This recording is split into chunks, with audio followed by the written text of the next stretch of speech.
Welcome to Watch, Review, Repeat. This is the podcast where two best friends discuss the latest in film and television and do it all again in the following episode. My name is Stephen Grant, and joining me is Mark Spector. Get rid of the idiot. Bring back Mark.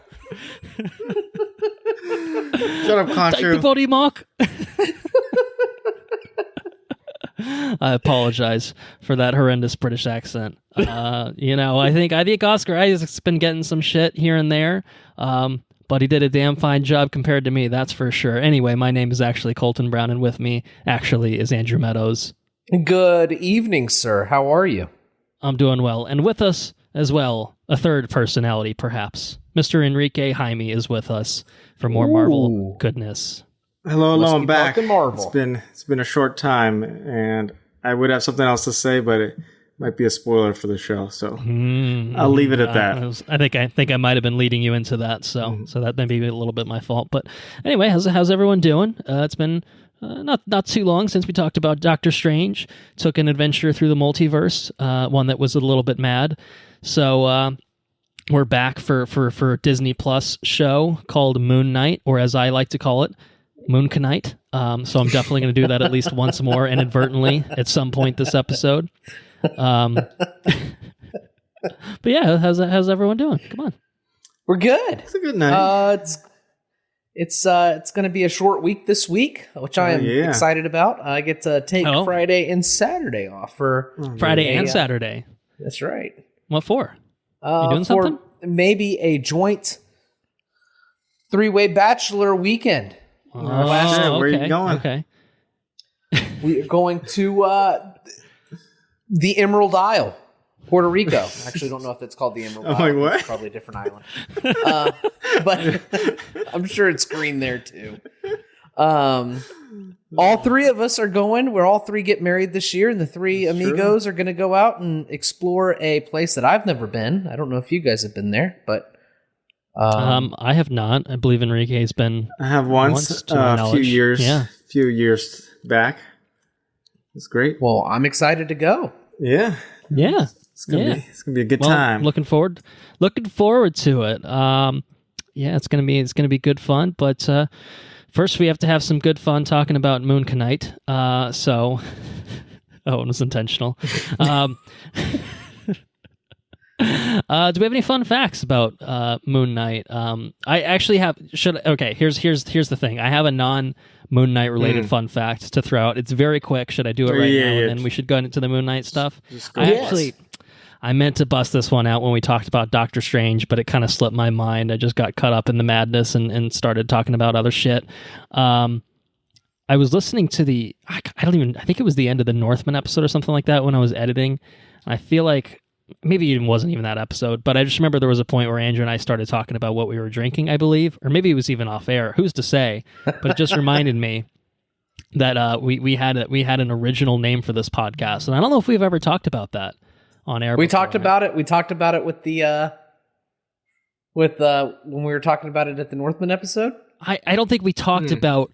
I think we just were talking about what we were drinking, and it reminded me of what the possible original name for the podcast was. And I don't know, I can't remember if we've ever actually disclosed what the original name was, or at least what the working title was. Anyway, it was Brews and Reviews, and I thought I should just throw that out there. Quite the genesis from Brews and Reviews, which was taken, which is why we didn't do it. Right. And Watch, Review, Repeat, which I don't believe was taken. I think there were some similar, titled ones, with the periods and shit.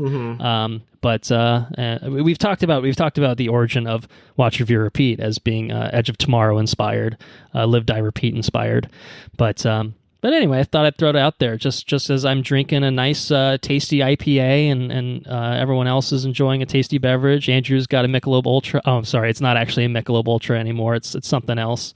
For the better. I've got High Life. There you go. Yeah, and Enrique was showing off something fancy. I forget the name of it already, but Wilmington Brew Works original. I think he's sporting a hat with the same logo.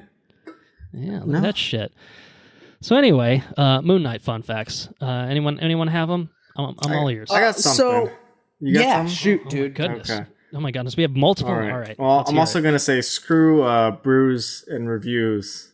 They suck. Yeah, totally lame. I never listened to them, but I can tell they suck. 1 star. Yeah. One Review star. bomb them real Don't. I quick. think we talked about two dudes, brews and reviews. Maybe that was Oh, I think true. we were really trying to incorporate beer into the title Yeah. in some capacity. That's it was what it beer was. and We were movies. stretching. Those were the two things that we really had to work with, you know. So I Okay. don't know. If it was a music one, we could have done Hops and Bops, but Oh, Hops and yeah. bops. Bops. That's a good Oh. one. That's fire. Yeah, I like that. edit that out in case someone takes it. 'Cause that's a good one. oh shit! All right, okay. You heard it here Enjoy first. Patreon. If you wanna 'Cause start if a you spin-off. steal it and you listen to this through the Patreon, I will know who you are. Bops. I know who you are. But anyways, my Moon Knight related fun fact is that the only reason that Ethan Hawke is in this show is because Oscar Isaac convinced him to do so. He basically met up with him at a coffee shop during the pandemic, or how I think they've both told this story on different talk shows, but basically they meet up in person, like just by chance, and one recognizes the other one. It's like, oh, you're Ethan Hawke. It's like, oh, you're Oscar Isaac. Oh yeah. It's like, I love your work. Blah, blah, blah. And then he's like, well, I'm working on this Marvel thing. And Ethan Hawke's like, oh, okay, well, like I have this other stuff, but apparently schedules line up. And he's like, well, I don't really know what you're doing, but I trust you. I like you. So I'm going to join on board. And you heard about Moon Knight. And he's like, okay, this is an interesting part. I'll join on board. So we have Mr. Oscar Isaac to thank for Mr. Ethan Hawke's involvement in the show. Obviously, the writer and the showrunner were involved too, but I think that meeting kind of set things off. Yeah, I think I saw something. Well, I should also point out, I just quickly Googled it. Hops and Bops, already a podcast. Ah, damn. I know. Good name. It's too good of a name. You just can't, you just can't think of anything Okay. original these days, man. It's fucked. But I think it may have been Ethan Hawke and it may have been Oscar Isaac. It's one of those two.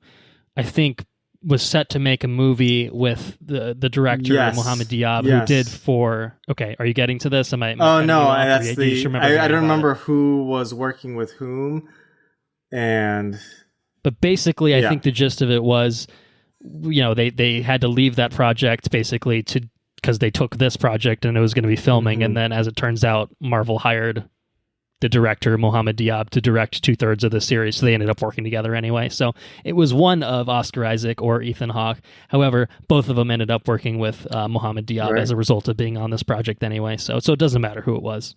Still fun. But anyway, yeah, fucking those two guys, they're talented, man. I'll tell you that right now. Oh, But yeah. anyway, other fun facts? Fun facts. So, mine is just about Egyptian mythology a little bit. I'm super game for that. What do you have to There's share a with the class? wide pantheon of gods and stuff. But the cool one thing that I find really interesting is a lot of ancient religions. They viewed time because up until the Egyptians, a lot of things that happened just kind of happened day to day, and there wasn't really like a recorded. The way that ancient people like looked at the world, they didn't interact with it. Based off of the patterns that happen, right? And the Egyptians created science. They created written. I guess they didn't really create science, Right. and but they built upon it in a big way, right? And the religions perceived time as repetitive events, things that happened over and over again, and patterns in the world around them, and they base their gods off these patterns, and their all the things around them were based off of patterns and the reoccurring of events versus everything just happening in a linear way, according to Wikipedia, which I thought was really interesting. Yeah, and there's a whole bunch of gods. You always see the eye, right? Like people get the tattoos of the eye. oh yeah, You're like, what? It's Egyptian, right? Well, there's two different fucking eyes. There's a left and a right eye. You got the eye of Ra, which is one side of the eye. I think that might be the left eye or the right eye. I don't know. And then, but the other eye is the eye of Thoth or the eye of Horus, and they represent different things. And one represents like power, and the other one represents like healing and stuff like that. And it's some real deep shit, man. I mean, the Egyptian culture. I mean, Egyptians still have culture, but ancient Egyptian shit lasted for thousands of years. Pretty impressive. It's absolutely fucking incredible. They're thousands of years. Nothing. I mean, you can't think of anything that's been thousands of years. Well, you probably can, but nothing in America is thousands of years old, right? Maybe like, Native Americans. I don't know. That's You can go to Europe and find a castle that maybe is 1,000 years old, but I guarantee you the shit you're finding in Egypt is not it's thousands of years old. Oh yeah. I mean, yeah. 5,000 BC old. I mean, just fucking ancient. And the fact that we can pull information out from things chiseled in the rocks and documents, and you can find the tombs of these people that are just thousands and thousands and thousands and thousands of years old. I mean, is absolutely incredible, because a lot of the information that other ancient places had, I mean, it's just lost to time, right? You think of like the Library of Alexandria. It's like just supposed to be like this place that houses all the knowledge of the world, and it's fucking burnt to the ground. But we have Egyptian pyramids. Where they went in that one Avatar episode where it's in the yes Sphinx? Is that where they went? Yeah, man. So it's just so cool. It's just so cool. That's my fun fact. It's some badass shit. I mean, I think it's absolutely incredible, because there's nothing like it on the face of the earth.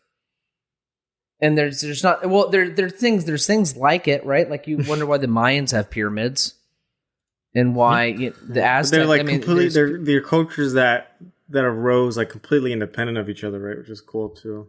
It is. At the same time, unless it was aliens. If it was aliens, then that explains everything. Crystal skulls and shit, man. Aliens. Wasn't there a movie that played on that concept where probably. it was aliens directing them to make pyramids? Sure. There was a guy in a fucking refrigerator that got blown up in a nuclear blast. I don't know if you remember that. Well, I don't know if you remember, but he actually didn't get blown up. He was fine. So he got launched. That's what happened. He got launched. He just flew around a bit. It was basically just propelled. No big deal. Nuclear propulsion. That's all. I can go on forever about how awesome Egypt is. And, it's so crazy. It feels like for such an awesome culture and what it represents for, like, humanity, right? Because, I mean, Egypt largely took place in, like, not the breadbasket. What do they call it? The cradle. I mean, it's like the cradle of life or whatever. Like, that's where a lot of cultures and everything expanded from Egypt.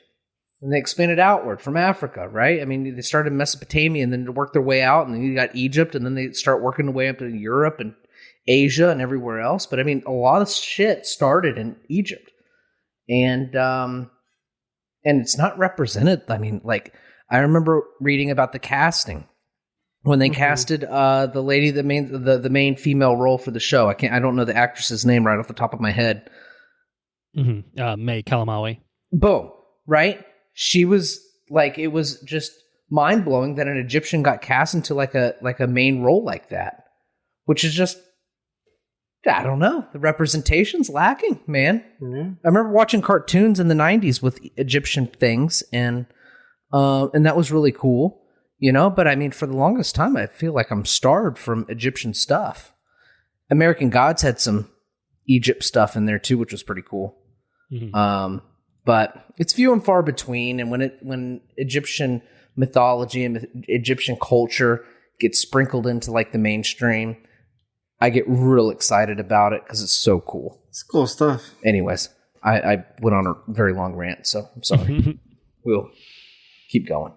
No, we'll keep going. All right. Yeah, no, it's very cool, and there's obviously so much that you could. I mean, I'm sure there are literal classes dedicated to this culture, you know what I mean? So there's so much that obviously even just ranting about it for a handful of minutes is just scratching the surface of who these deities are, what they represent, and obviously just anything and everything associated with Egyptian culture, ancient Egyptian culture, Egyptology, as it's known. Cool. 5th millennium BC. That's how old it goes. Yeah. That's fucking old.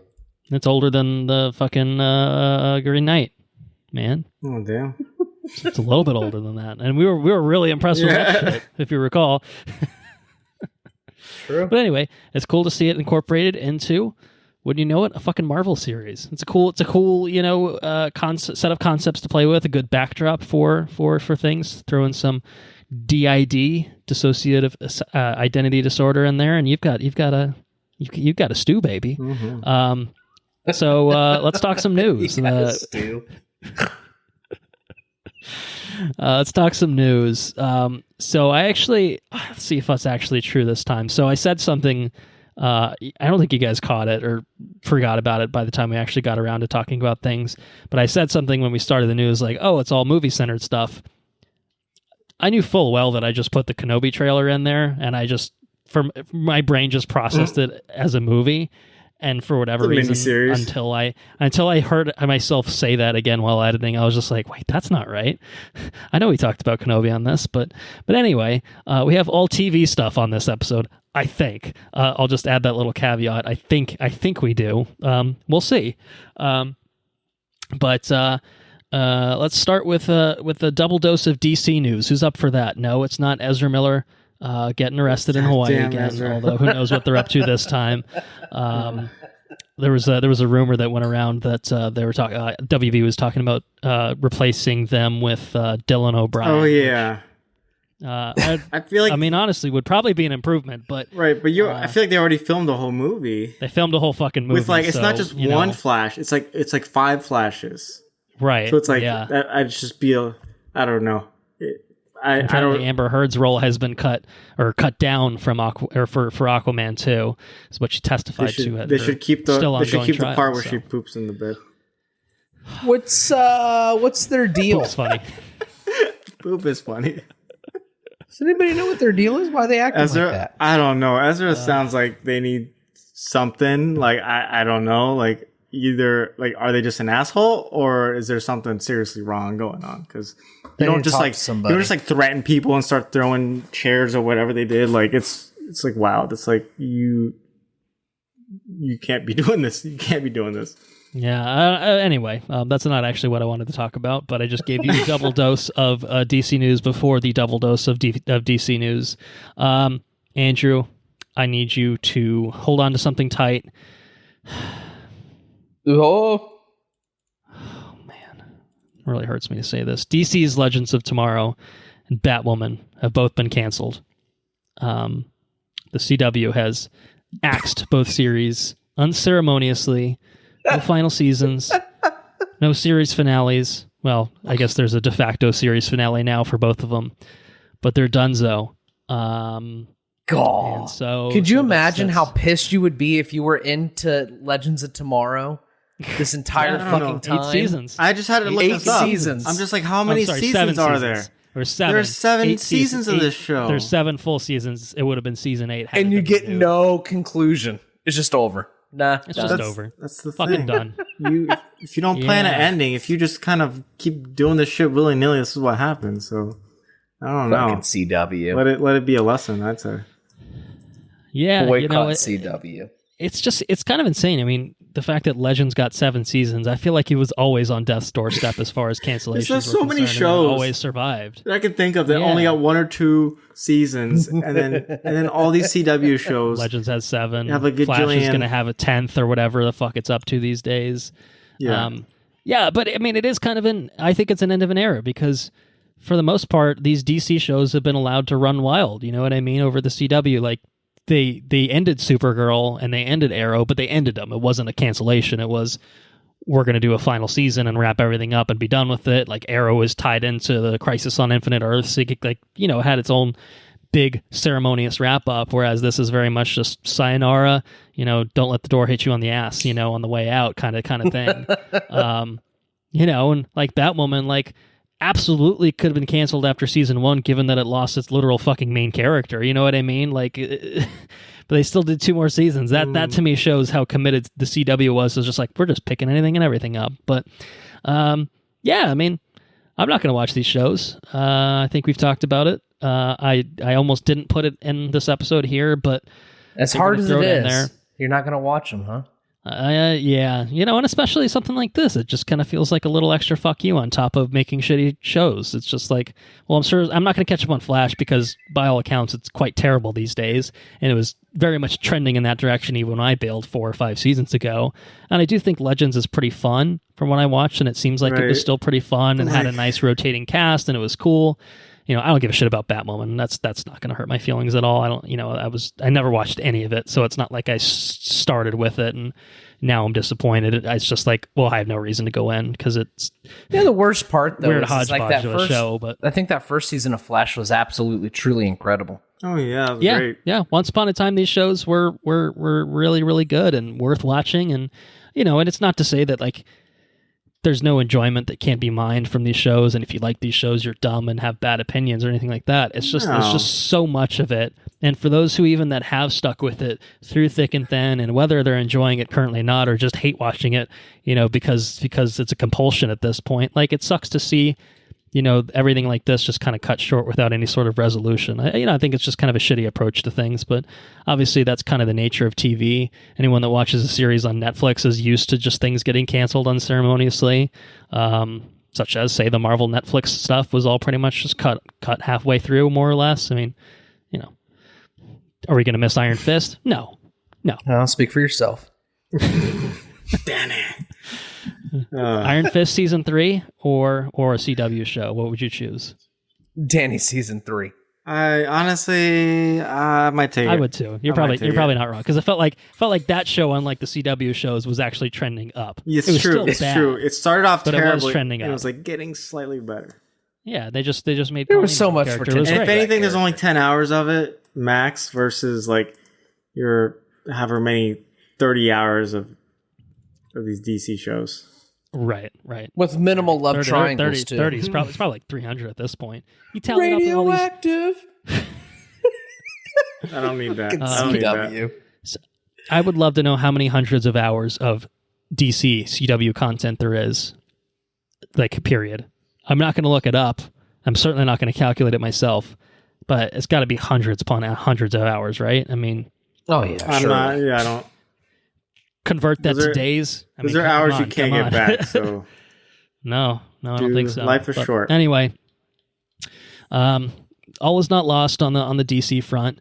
The Flash is continuing. Superman and Lois is continuing, which apparently Superman and I've Lois heard is good actually, things. Yeah, like, not bad. I've heard good things. Like pretty solid for what it is.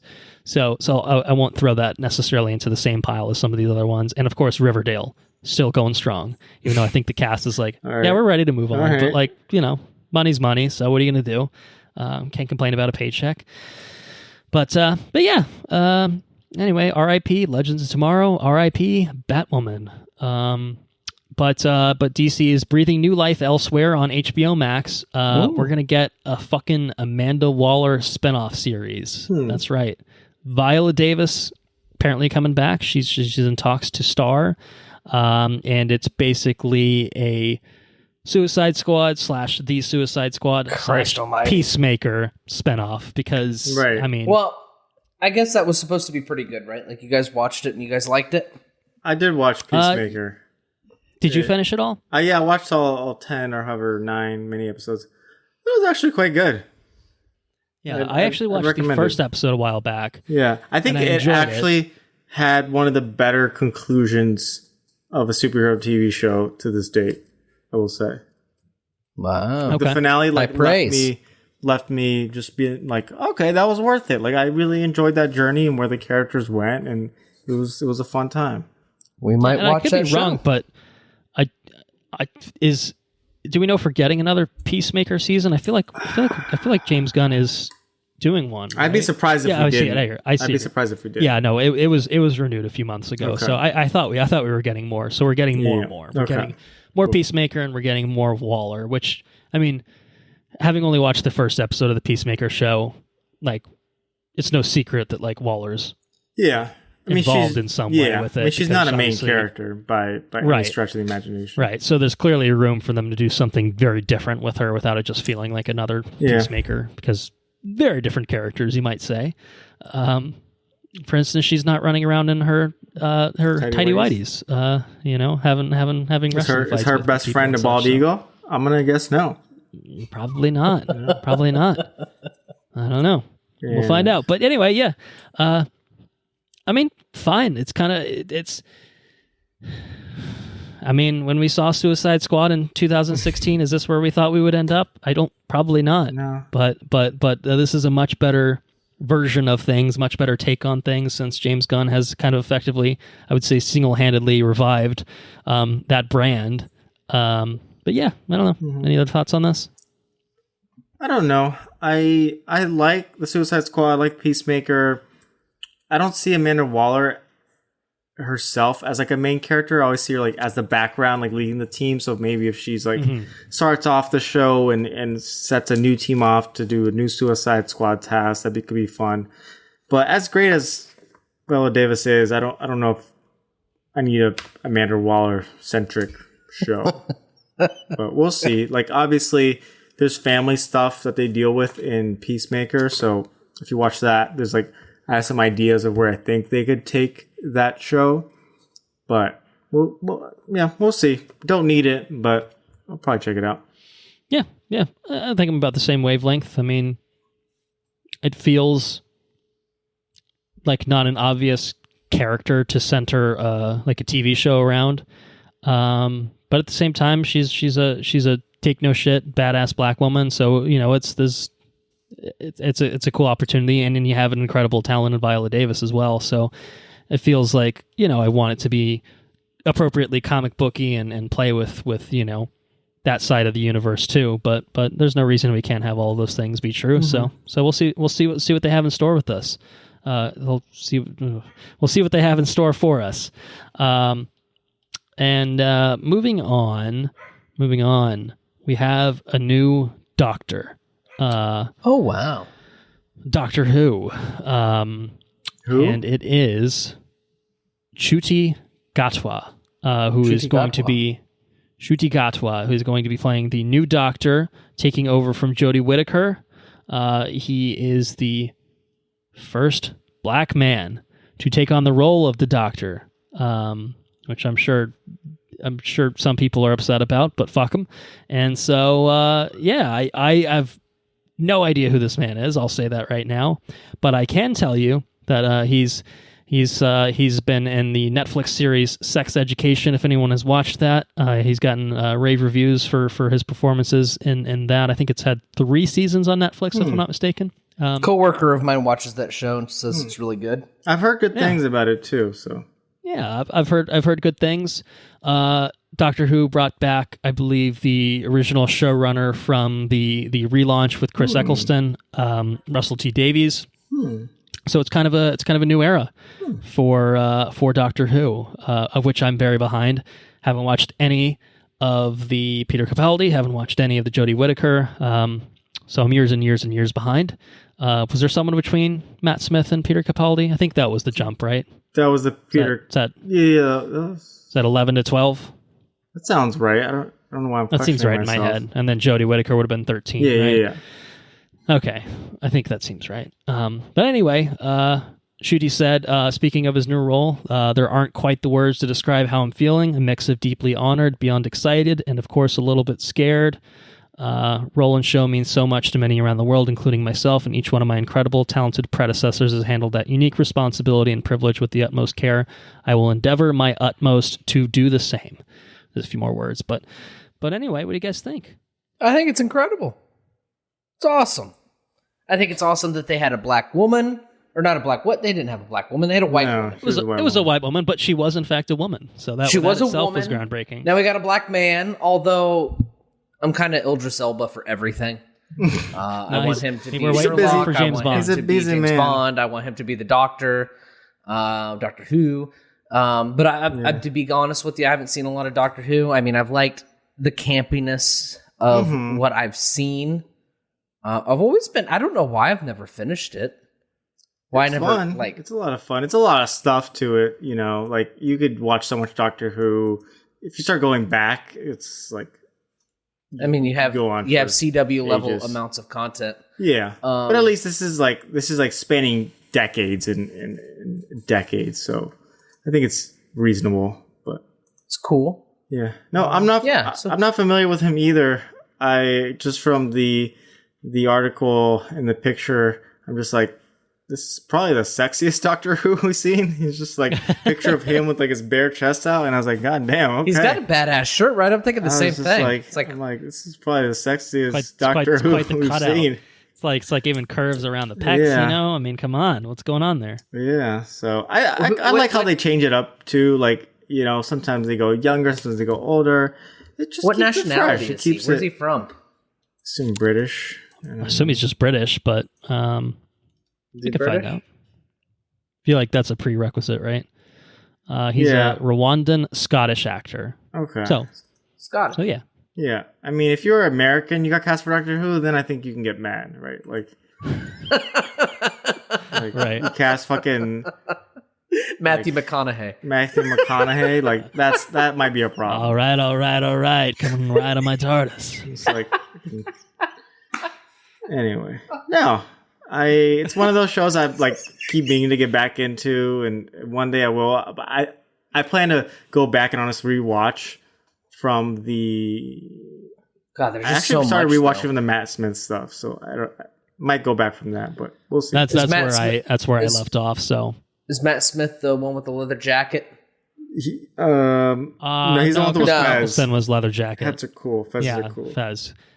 Matt Smith one is the With one the bow who we're going tie. to talk Bow about, ties are cool. and just a couple pieces Oh, of news with wearing white a white hair. wig. Matt Smith has white Oh hair. yeah, there you Okay. go. There you go. And he was in that Uh-huh. movie that we haven't seen yet, Best Picture contender, Morbius. Oh, that's right. He was. It's actually just on the Plex. I was tempted to watch it tonight.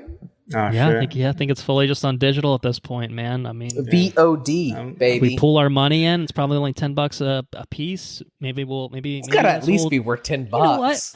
Let's have a McDonald's, meeting you spend at $10 PR. for Let's put it on the double hotel quarter pounder. TV. Let's do it. Come on, guys. Morbius night. No, I'm not gonna Morbius pay night for it, at but if you put it NPR. on Plex or whatever, I'll watch it. We can have a Morbius night in Puerto Rico. God, trying to ruin this weekend. Or spend $100 to get over there just to watch Morbius. Oh, no, thank you. Or else would we be able to do it in the same room? Come on. Christ almighty. All right. Anyway, also on the Doctor Who front, I just also thought I should throw this in here.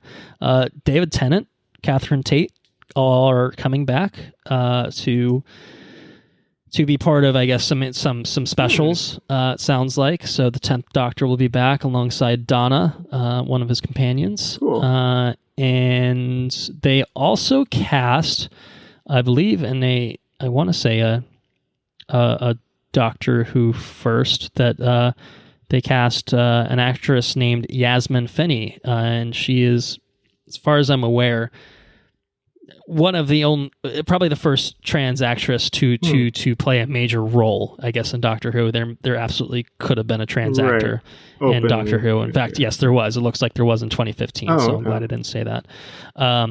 But she's going to be playing a character named Rose, and that sounds interesting and familiar. And as Russell T Davies teases, he says, "Life on Doctor Who gets brighter and wilder. How can there be another Rose?" You'll find out in What? 2023.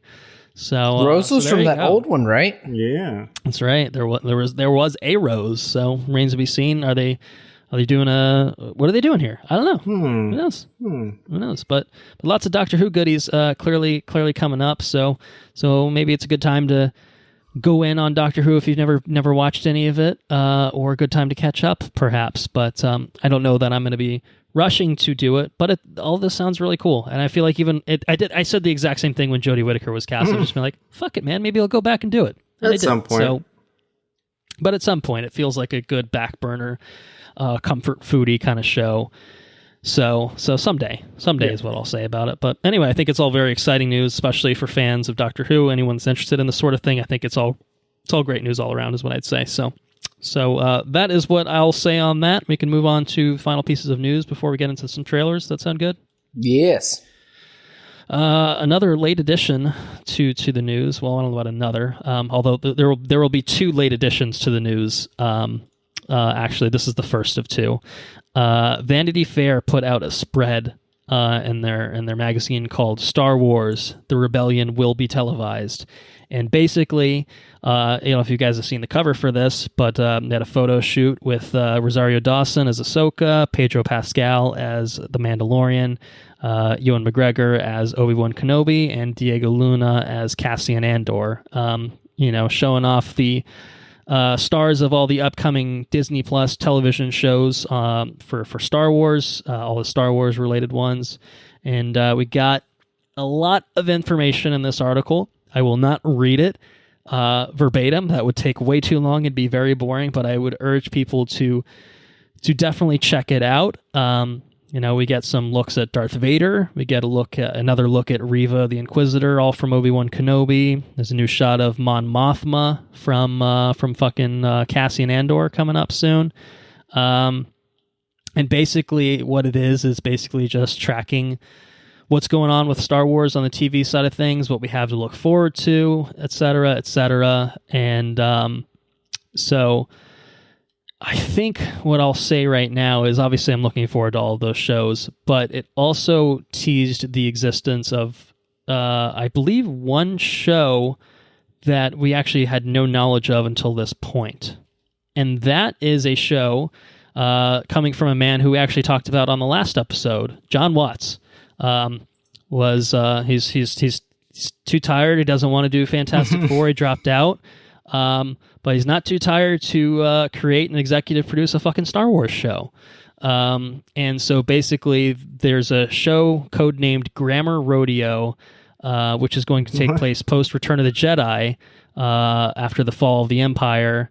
And it's being described as a galactic version of a classic Amblin coming-of-age adventure film of the 1980s. So like a Steven Spielberg-y kind of, kid-focused thing. So Stranger like Things a Goonies and a Star Wars, or a Goonies would be a good comparison. Absolutely, something like that. So something in that vein, but a Star Wars TV show on Disney Plus. So that's kind of the angle that they're going for with that. I think that sounds pretty fucking cool, if I do say so myself. Other than I scrolled through this article that you put in the news. I didn't tidbits. I just looked at the pictures and whatever. I got down to the picture of Johnny V and and Dave Filoni and Deborah Chow and the woman herself, Kathleen Kennedy. Mm-hmm. Right. And it's got these awesome people, these pivotal people, these important people for Star Wars standing in front of this incredible, just technological thing that looks like the Volume, I think is what it's called. Mm-hmm. Revolutionary filmmaking techniques. And it actually, to be completely honest with you, when I scrolled through the article and when I saw Hayden Christensen, like he's like practicing his sword fighting in front of a fan, that's a picture in the article. It actually brought I could feel the tears welling up in my eyes, and I don't know what it I Star don't Wars, know man. what it is. It's just Star Wars. I don't know what it is. I really don't know what it is about Star Wars. Just gets you though. Yeah, every time. And it's these people, man. It's these people that I think that they're not showing up for a paycheck. I think they really value the IP. Maybe Kathleen Kennedy, maybe she's showing up for a paycheck. Like she's just orchestrating the whole thing. But like Dave Filoni, he's not showing up for a paycheck. He loves his job. Johnny V loves his job, right? And all the people involved that change the way people make movies, they love their job too. All the people involved in like studio, like Lucasfilm and all of them, man, and what is it? Industrial Lights and Magic. All these people, they're man, incredible things are coming from that studio, and it's totally awesome. And it brings a tear to my eye. I see all these people in one room. It's real cool. Anyways, that's all I got. Yeah. Yeah, I think I'm just going to... So this is cheating because there's some movie things I am going to talk about within this article. Kathleen Kennedy, she talked about basically they kind of learned a lesson from doing Solo that, it was kind of a shit movie. Maybe don't recast, iconic roles with people who could never possibly live up to, someone like Harrison Ford, which is true. I mean, I think I enjoy that movie overall, but basically...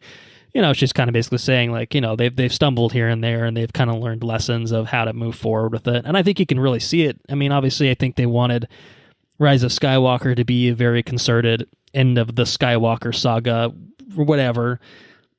I don't know that they were totally successful in pulling that off, but it certainly has been, we haven't seen any Star Wars films since then, in theaters. And it's really been a heavy push on the Disney Plus side of things. But that's not to say that we won't be getting any more Star Wars movies. We're just not getting any mainline saga movies. So on that front, apparently the Rian Johnson trilogy is still happening, just on hold right now, because the man's busy doing Knives Out 2 and 3 over at Netflix for $5,000 billion or whatever that deal was. You took the words out of my mouth. I was going to say for $500 billion. Yeah, he's a little tied up. You could tie me the fuck up for $500 billion. I would do all sorts of crazy shit. And then Taika Waititi is making a Star Wars movie, and it sounds like that may be actually the next one that we see grace the screen.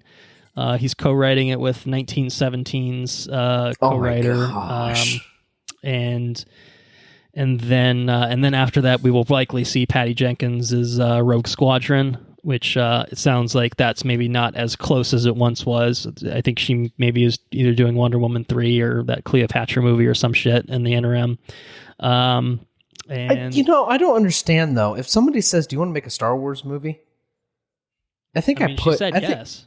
Well, yeah, she said yes, but she said yes after I do. And then Lucasfilm watched Wonder Woman 1984, and they thought, actually, make another movie. We need to see what's happening here. We need to figure out whether this is going to work for us or not. I get it, because I would put my fucking life on hold to make a Star Wars movie. Right. Yeah. I'm stopping everything I'm doing to make a Star Wars movie. Yeah. Patty Jenkins is the one. She's making you said Rogue Squadron. It's like Top Gun and Top Gun and X-Wings or whatever. Yeah, that's cool. Space. Top Gun. There's an obvious choice of who to pick to direct that shit. I don't know why you picked Patty Jenkins. Tom Cruise. He fucking picked Tom Cruise to direct. We're flying Rogue these Squad- ships into space. Well, you could just- Where can I mean, we get some Top X-Wings? Tom Cruise isn't directing Top Gun, so you could still cast him, as Rogue Leader. You know what I mean? And just have him mandate that everyone get astronaut training and and zero G training and just fucking spend 2 years in space for this shit. It will integrate them into some sort of a guerrilla rebellion, in real life, so that they learn all these. It's like a Tropic Thunder situation. Yes, exactly. It's exactly like that. Pretty much. Yeah, that's pretty much it. That's exactly what I just described, isn't it? Oh, God. But anyway, last but not least on this particular front, Kathleen Kennedy was just like, yeah, the Kevin Feige thing's kind of in the back burner, whatever. Just kind of weird because the writer of the movie just came out the other day, and the writer, who was the same writer of Doctor Strange and Loki, was just like, yeah, I'm working on it right now with Kevin. It's great. So I don't know if there's some signals crossed there or what's going on, but anyway, Kevin Feige's plenty busy. So we're working on it very slowly. He'll be making other movies, so it'll come together probably. Hopefully faster than the Rian Johnson trilogy has anyway, but hey. I'll take a Taika Waititi movie. Yeah, I'll take it. Oh, man. 1917, Taika Waititi. That sounds ridiculous. And it better just give me something fresh. Give me a fresh Star Wars story. I mean, if someone's going to make it fresh, it would be Taika Waititi. That's true.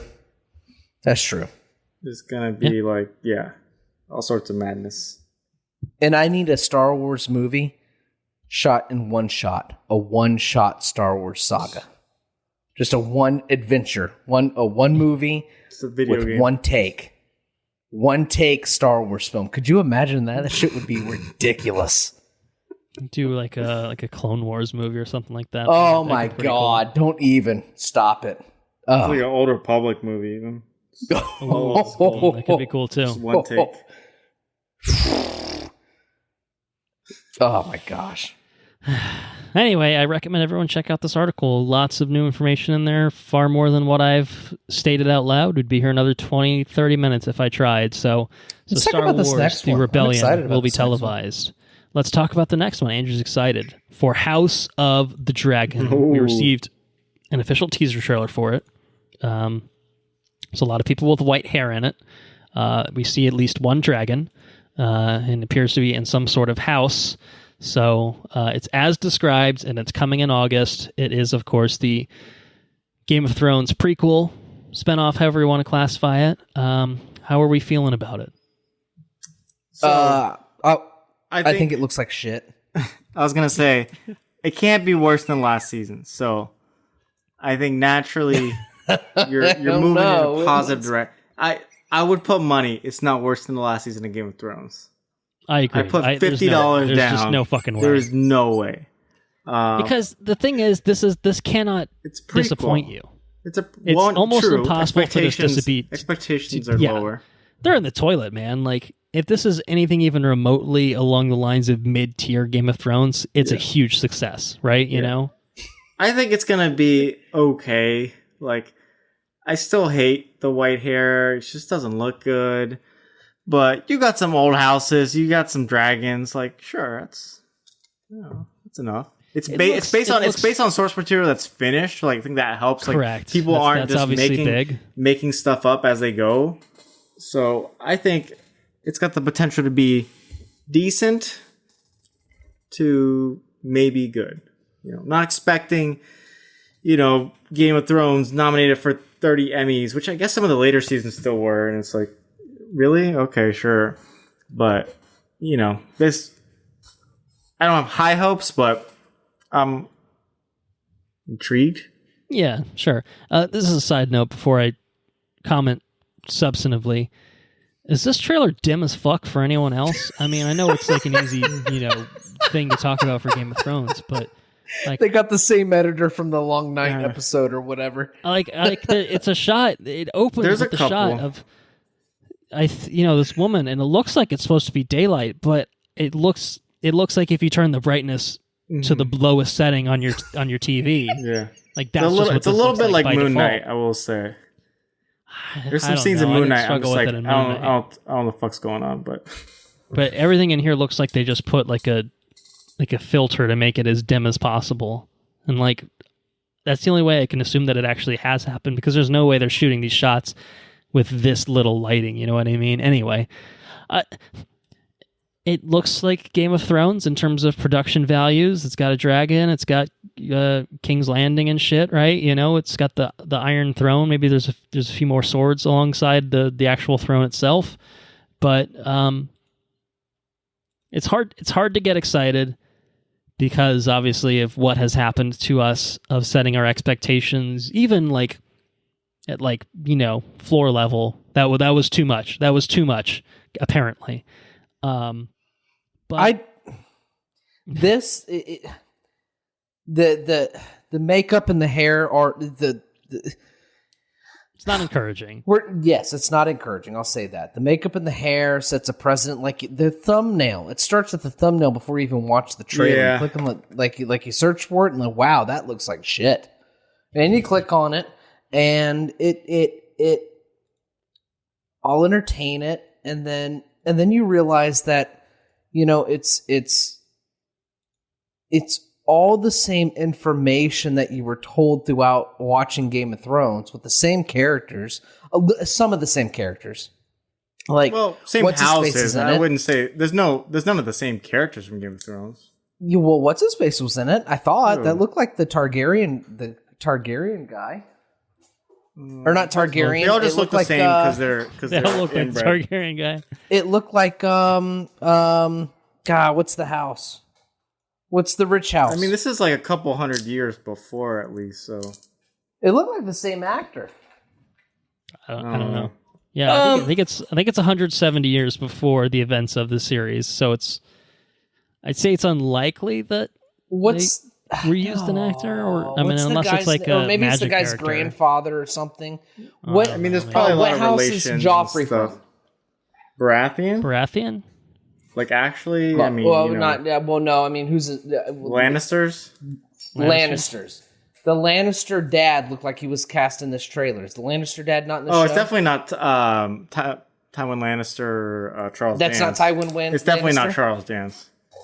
I don't think he's coming back for this. Just some guy that looks like him. I don't He's know. just like, y'all can't pay me enough to do this. Okay, fair enough. I digress. Maybe I'm just so jaded. You know, I actually, who it is, I think that you're talking about. I think it's He's got long beard. He's got long hair. It's Reese Evans. about It's fucking Hightower? Lizard. It's not. Well, I don't know who he's playing.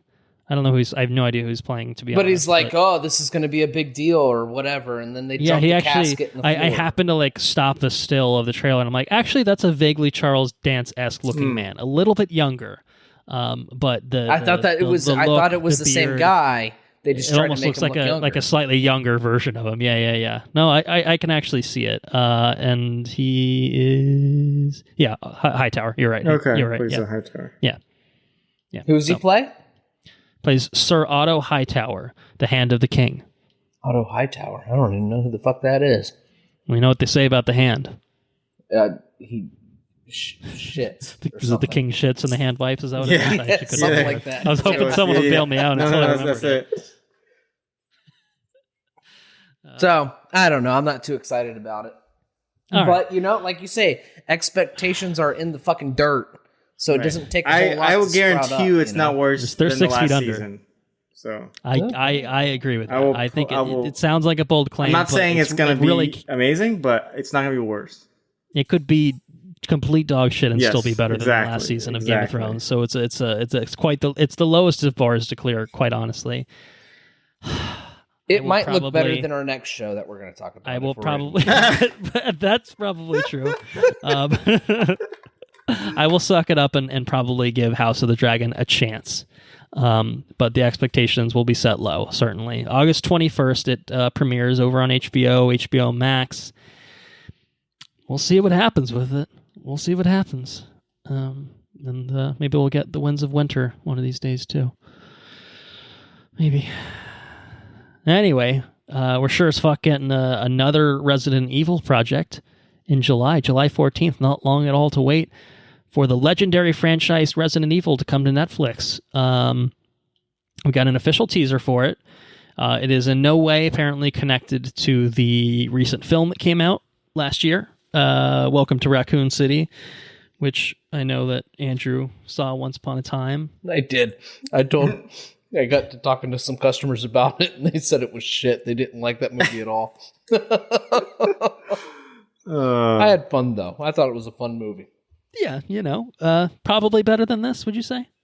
I think it may have been. It certainly looked more fun than this. Well, what the fuck is it? I mean, is this Resident Evil? I mean, It's got is zombies. It's got zombies. Granted, I that's haven't true. watched that much Resident Evil, so I was like, am I supposed to know all these references? I'm like, is this a prequel? Is this a sequel?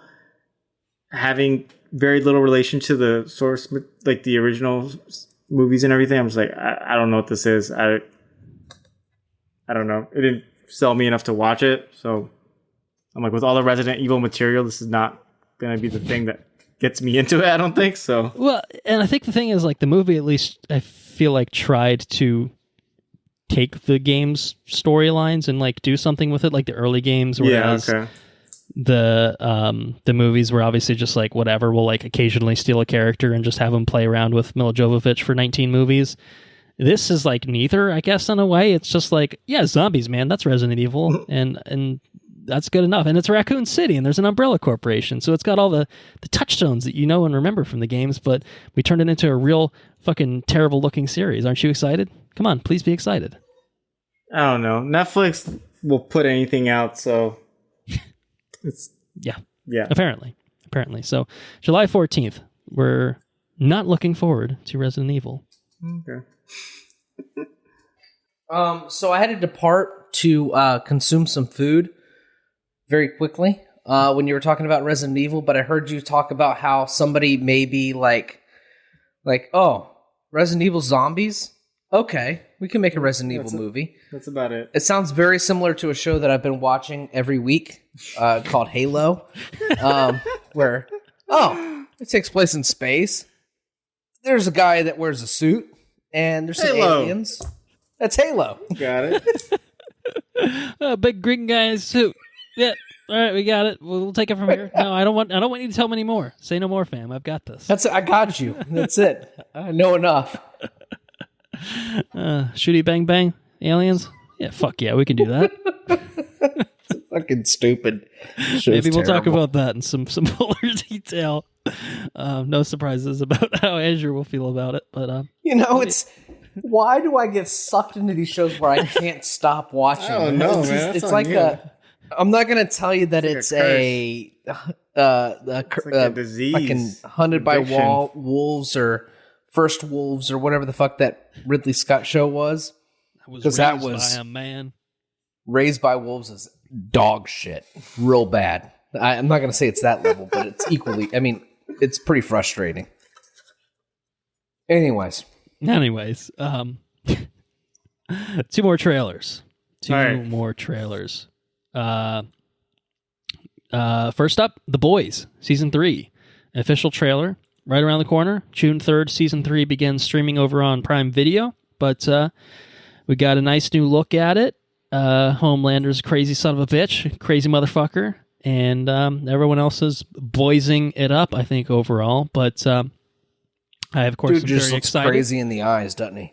Dude, it's just madness it in there. Conveys so much. Oh, and like they even get into it. Something's broken. Something's wrong with Homelander. He's not right. This dude's broken. Oh shit. He's been is that broken. Actor legitimate? Is that actor broken? Like, does he have like? He's fantastic. Empty eyes as well. Oh my god.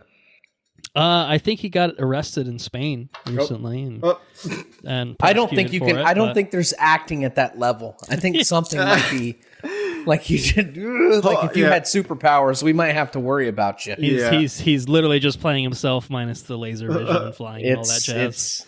There's something wrong with that person. I'm not going to say that. It's too. It's too good. He's too good. It's too good. Right. Yeah. It's too good. There has to be something going wrong. He's too good at playing this role. He really is. Like it's insane. But no, his trailer looks awesome. I honestly like The Boys might be, if not one of the best, if maybe the best, like on air right now, television or but even like within superhero shows, like it might be the best one. Like it's so good. And both seasons have been fantastic. I love what they've covered, and this looks like it's not going to slow down. I have not read any of the comics, but people say Soldier Boy is insane. So I'm just like, we just keep getting more insane. Like we had a literal, I guess technically spoilers for season 2. We had a literal Nazi in season 2 of The Boys. So like, where are we going from here? And it wasn't even Homelander. No. Man, it looks nuts. I mean, appropriately so. You come to The Boys expecting the most ridiculous, over the top shit. Did we even get a shot at the Deep in this, man? Like, I mean, I'm sure I think it was like a little bit here or there. Yeah, he's walking with Homelander at some point. Oh, okay, seen him. All right. I must have missed A-Train, I mean, fuck me. It's just absolute madness. We've got a couple new soups in it. One's played by what's her face from Walking Dead, Lori. I think Lori from The Walking Dead. Oh, that's who it was. She's playing someone new in this, and then Jensen Ackles is Soldier Boy, who is a boy's version of Captain America, which is kind of just like U.S. Agent, I guess, in a way. But I think it's U.S. The Agent, Boys. right? So if he's caving someone's chest in with a shield, we'll probably see it in full gory detail in the show itself. We saw a little bit, I guess, of it here, but just some people pop. Oh yeah. And The Boys, some popping. Billy Butcher's popping some soup's juice or whatever to give himself some laser eyes. Like 20 minutes of soup. But I like. It's gonna be cool. It's Project Power, except I don't know. Hopefully better. Mm-hmm.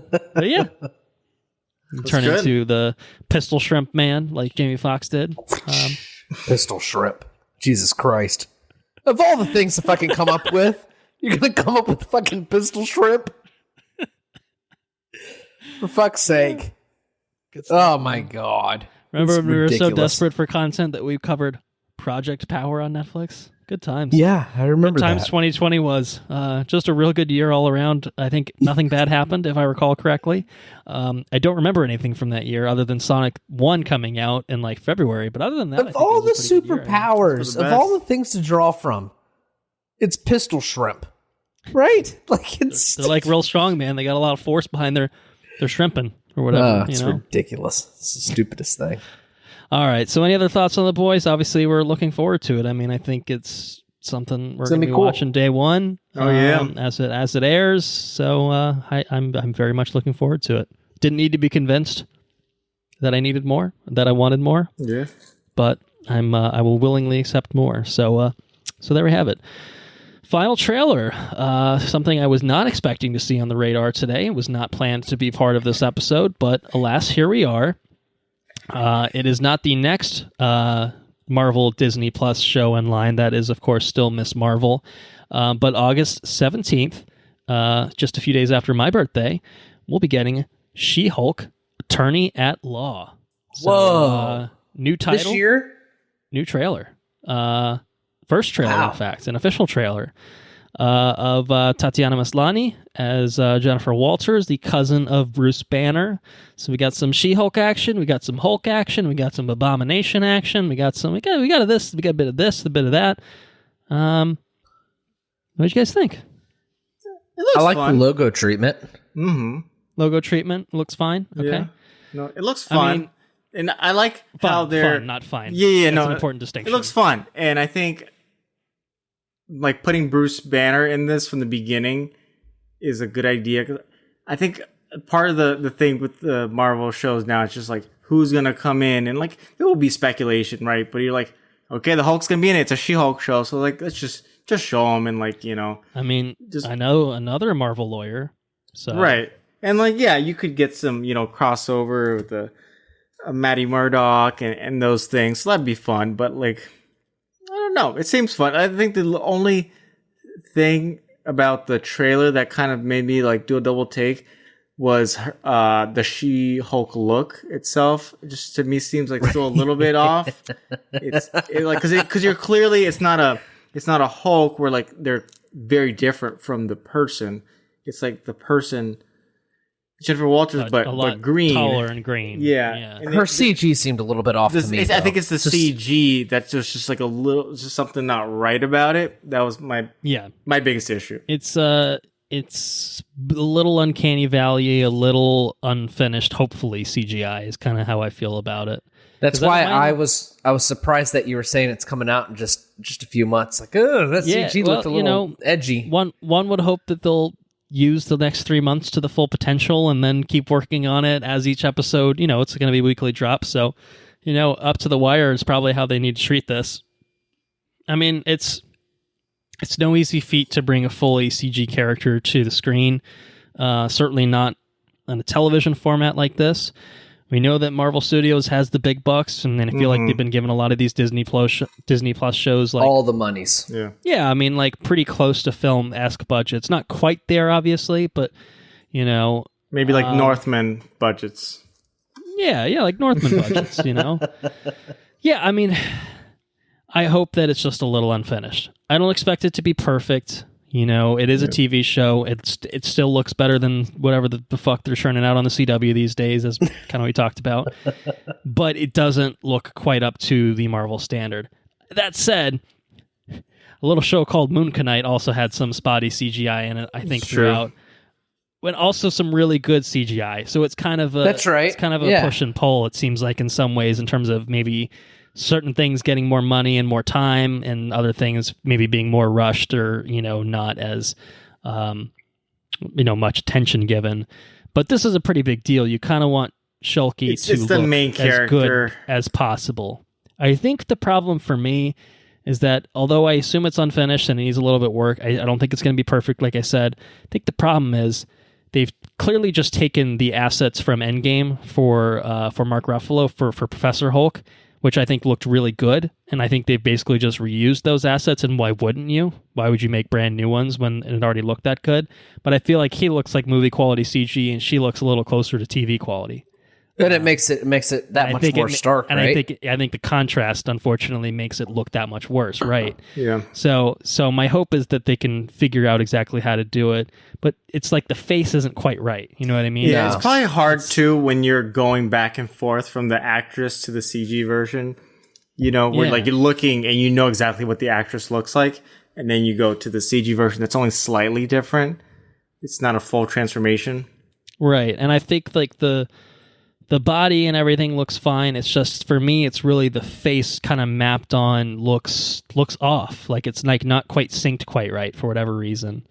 Like to me, there's no point in which it's like She-Hulk either talking or like expressing something where to me it looked like, oh, that looks like a real, not even person, or like a real, it doesn't look real, period. Whereas I think, especially, and even going back to it, it's now, we're talking about literally a fucking decade later, I think that Hulk CGI in the first Avengers, there are moments in that where I think the Hulk looks fantastic. You know what I mean? And it looks like a real creature to a certain extent. Like Thanos obviously is more of a gold standard for recent things of like, yeah, I mean, not every shot is amazing. There's a few wonky looking shots where like the eye line's maybe not quite right. But overall, Thanos Thanos is had a very convincing CGI creature. You know what I mean? Gollum's another one. Oh, yeah. They had like wrinkles and like little hair follicles and shit if you zoom in on his face. Like it's crazy details. Just a little hair. Not even like a beard, just like, just the hair on your face. And I was like, oh, shit, that's good. Yeah, like we know how capable, visual effects artists are these days, obviously with time and money allowed for these things. And so there obviously, I think, are going to be budgetary and time restrictions with doing a show like this, but my hope is that it looks a little bit better come day one. All of that aside, for me personally, I love the idea of doing a She-Hulk show. I love the idea of her being a fun lawyer. Apparently like a superhuman lawyer is very cool, very fun, very different. I love bringing Mark Ruffalo. Tim Roth is back. We haven't seen him properly, I feel like, in a minute. I guess we got a little cage fight abomination, more or less, in Shang-Chi, but yeah, I mean, I'm excited for it. It's 9 episodes, actually. I think this is kind of the WandaVision style of shorter episodes but longer episode count, as opposed to a lot of the 6-episode deals that we've been getting lately, including Moon Knight. So, yeah, I'm not super hyped, but I'm looking forward to it, as I look forward to all of these Disney Plus shows. I mean, I think unfortunately Moon Knight was probably my most anticipated Disney Plus show this year. I think just because it was something very different and out there, whereas, Miss Marvel is a more teen-friendly riff on, not really a riff on Captain Marvel, but clearly associated with. She-Hulk is, well, you guessed it, kind of associated with Hulk. And I think, are we getting anything beyond She-Hulk? It feels like we must be if this is August, but maybe Secret Wars, or not Secret Wars, Secret Invasion, perhaps. This year? Really? I don't know. Huh. I don't know. It feels like there should be one more, but maybe they're just filling it in at the end of the year with the movies. I'm not sure. Was the Baby Groot one?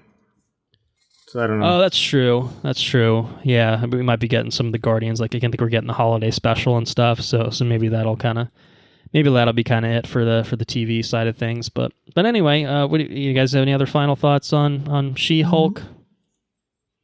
No, I'm excited about it. Yeah, we'll see. Could be fun. Could be different. 9 episodes is cool. Yeah. All right.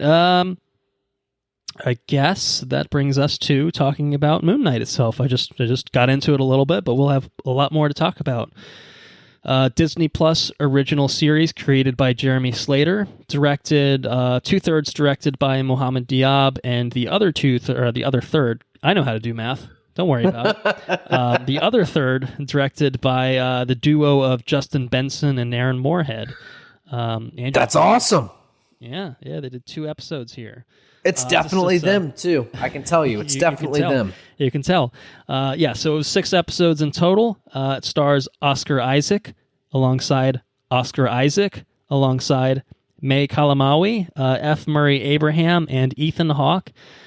Stephen Grant discovers he's been granted the powers of an Egyptian moon god, but he soon finds out that these newfound powers can be both a blessing and a curse to his troubled life. So yeah, non-spoilers. We're kind of doing this in reverse order. The show wrapped up a couple weeks ago. We saw Doctor Strange, talked about it in the interim, but hopefully we have a few more things to say about Moon Knight. Maybe it's stuck in your brain for a little bit. So who wants to start talking about Moon Knight here? Moon Knight, if you will. You can kick that off, Enrique. Okay, all right. So I had some familiarity with Moon Knight, but I wasn't a Moon Knight stan or anything like that. I just kind of, I know there's some good runs that he's had, and each writer kind of recreates Moon Knight in a way, and changes his backstory, changes the personalities, and I think it's an interesting place to take a character that we haven't seen before ever, and you have a great cast and some talented people working behind the scenes. And I think one thing in particular to mention before the spoilers is it obviously deals with a lot of mental health in the show, and like very specifically, like you mentioned, the dissociative identity disorder. And this is, I think for the most part, it handles it pretty well. It's a tough thing for most things to try to juggle, and they like I have a medical background, but I don't have a real mental health background. I can't say that I've ever seen someone with dissociative identity disorder, but it seems kind of in line to certain extents, with obviously some changes, and I feel like it's more of this and less of the Split, even though I enjoyed the M. Night Shyamalan movie, but kind of similarly. And so I think for the most part they handled that pretty well, I will say. And like you're saying, Andrew, the Egyptian mythos part of it is really cool. So it's a lot of interesting stuff within the show.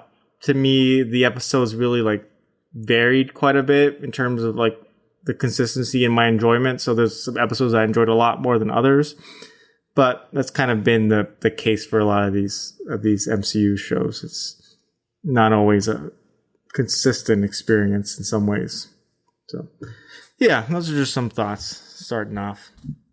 Well, I can tell you that this is thoroughly my most anticipated Marvel Disney Plus show, I think, to date. One, because of Oscar Isaac. Two, because of Moorhead and Benson. Three, because it's Egyptian shit.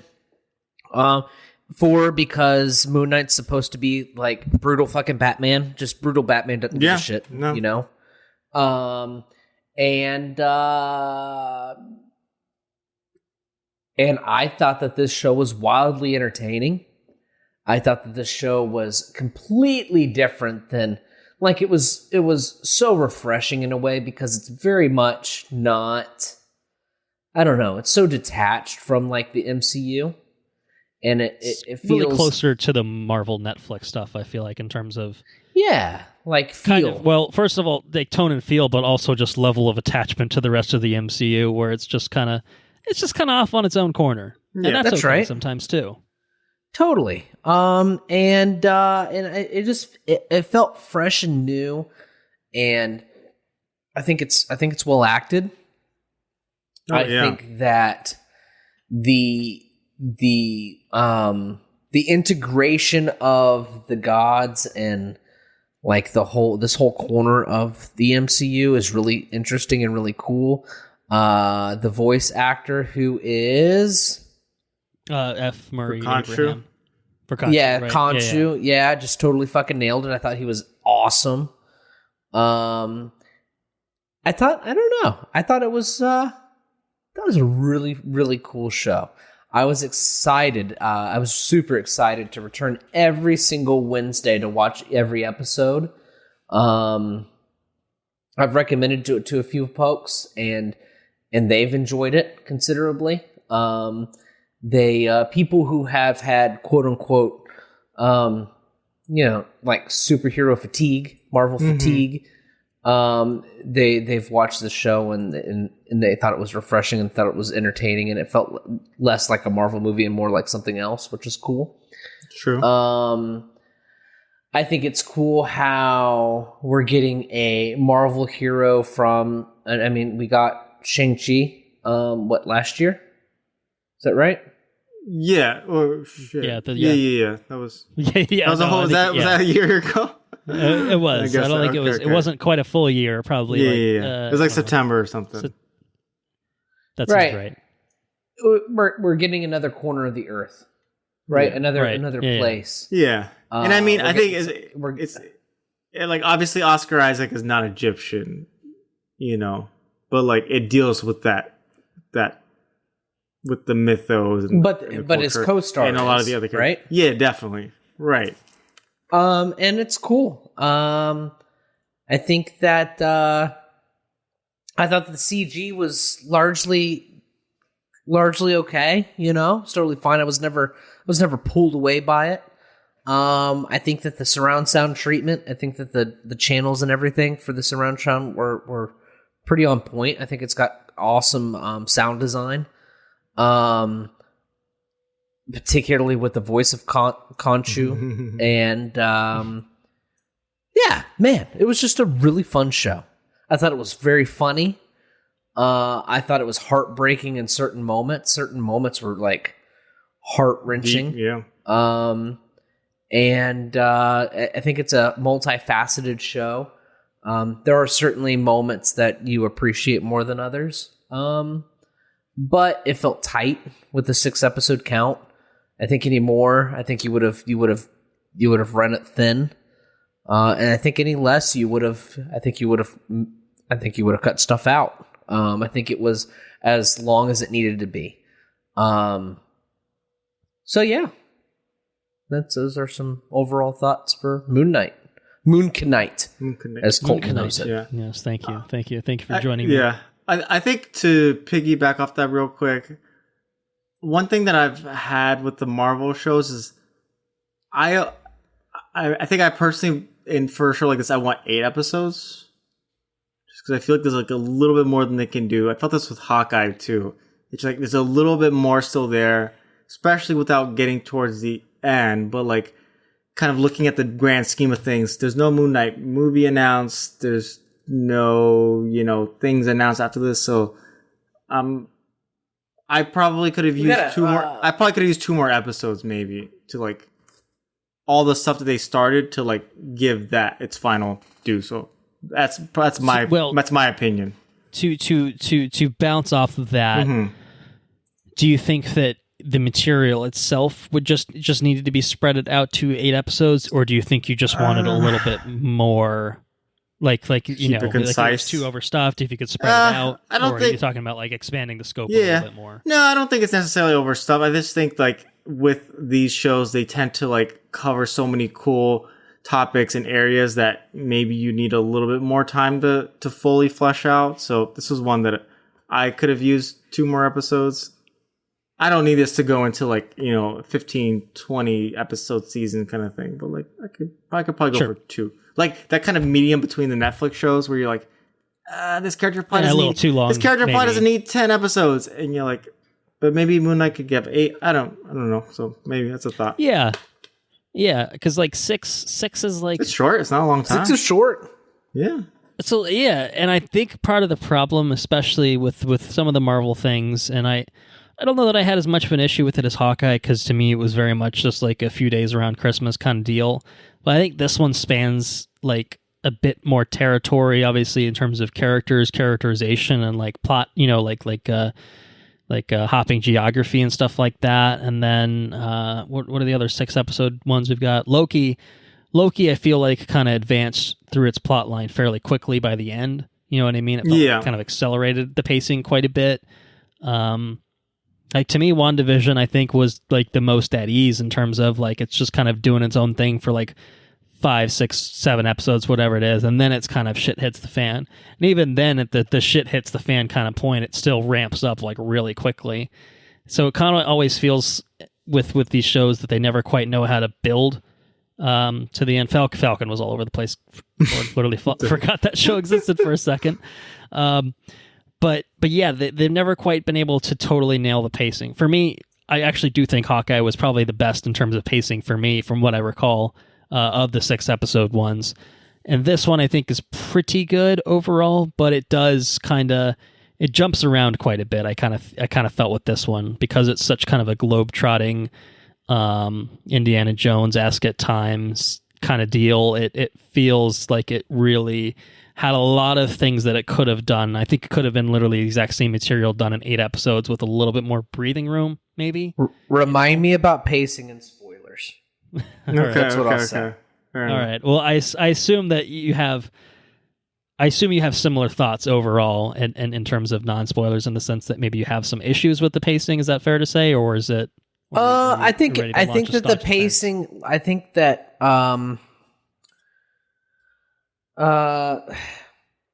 what I'll say is I think that the pacing is I did not have a problem with the pacing. Okay. I think that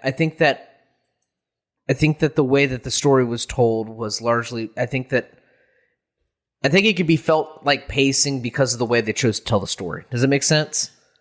Like there are gaps in storytelling or something like that? Yes, okay. Because of the way that they chose because of the way that they told the story. Right. Yeah. I understand that.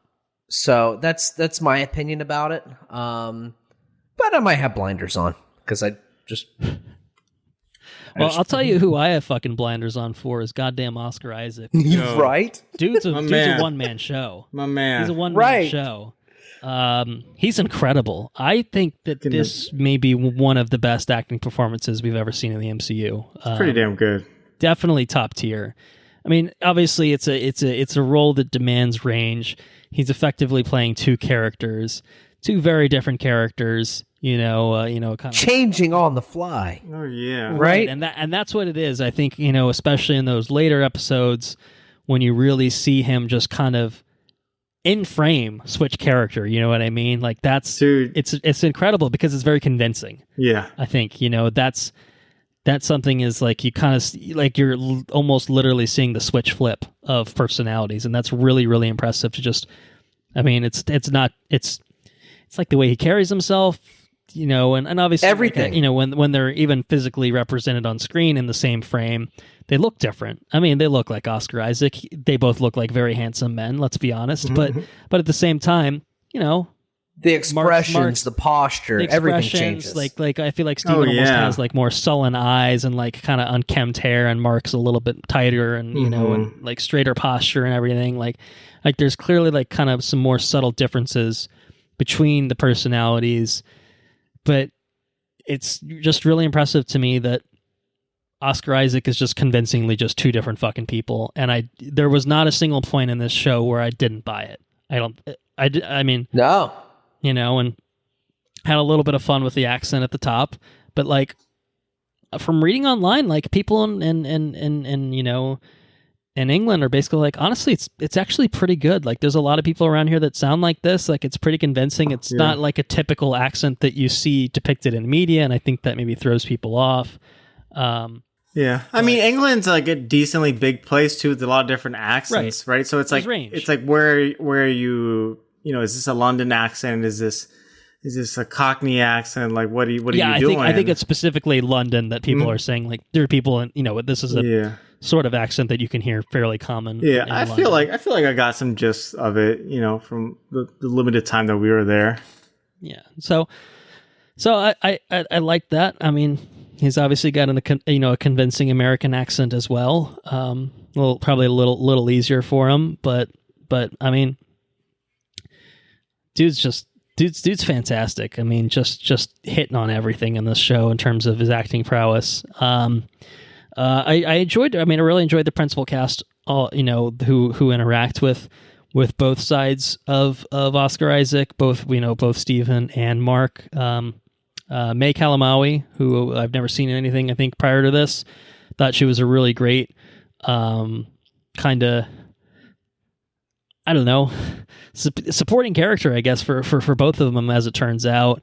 I really, really liked her. I thought that, the way that she paired off with both those characters is very interesting based on the characters' history together, but it makes for really entertaining TV to have them kind of pair off. And then Ethan Hawke, I think, was a really interesting and compelling antagonist. Like,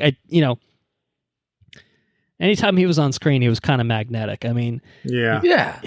there was probably one or two too many instances where it just kind of felt like, oh, this motherfucker just showing up to the scene just to walk around and crunch some glass and just fucking chew up some scenery a little bit. But I enjoyed that because Ethan Hawke, he's a great, he's another great actor. You know what I mean? And so he's not here to phone it in. He's bringing it, and it's really interesting because some of,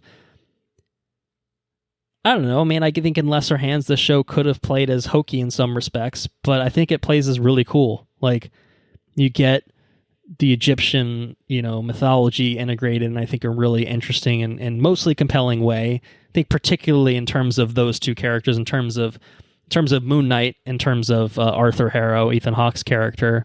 And I really liked the way that, first of all, I liked the design of the Moon Knight suit. The costume, just kind of the tattered, kind of almost mummy-esque look. I just think it looks fucking awesome. Mr. Knight's pretty cool too.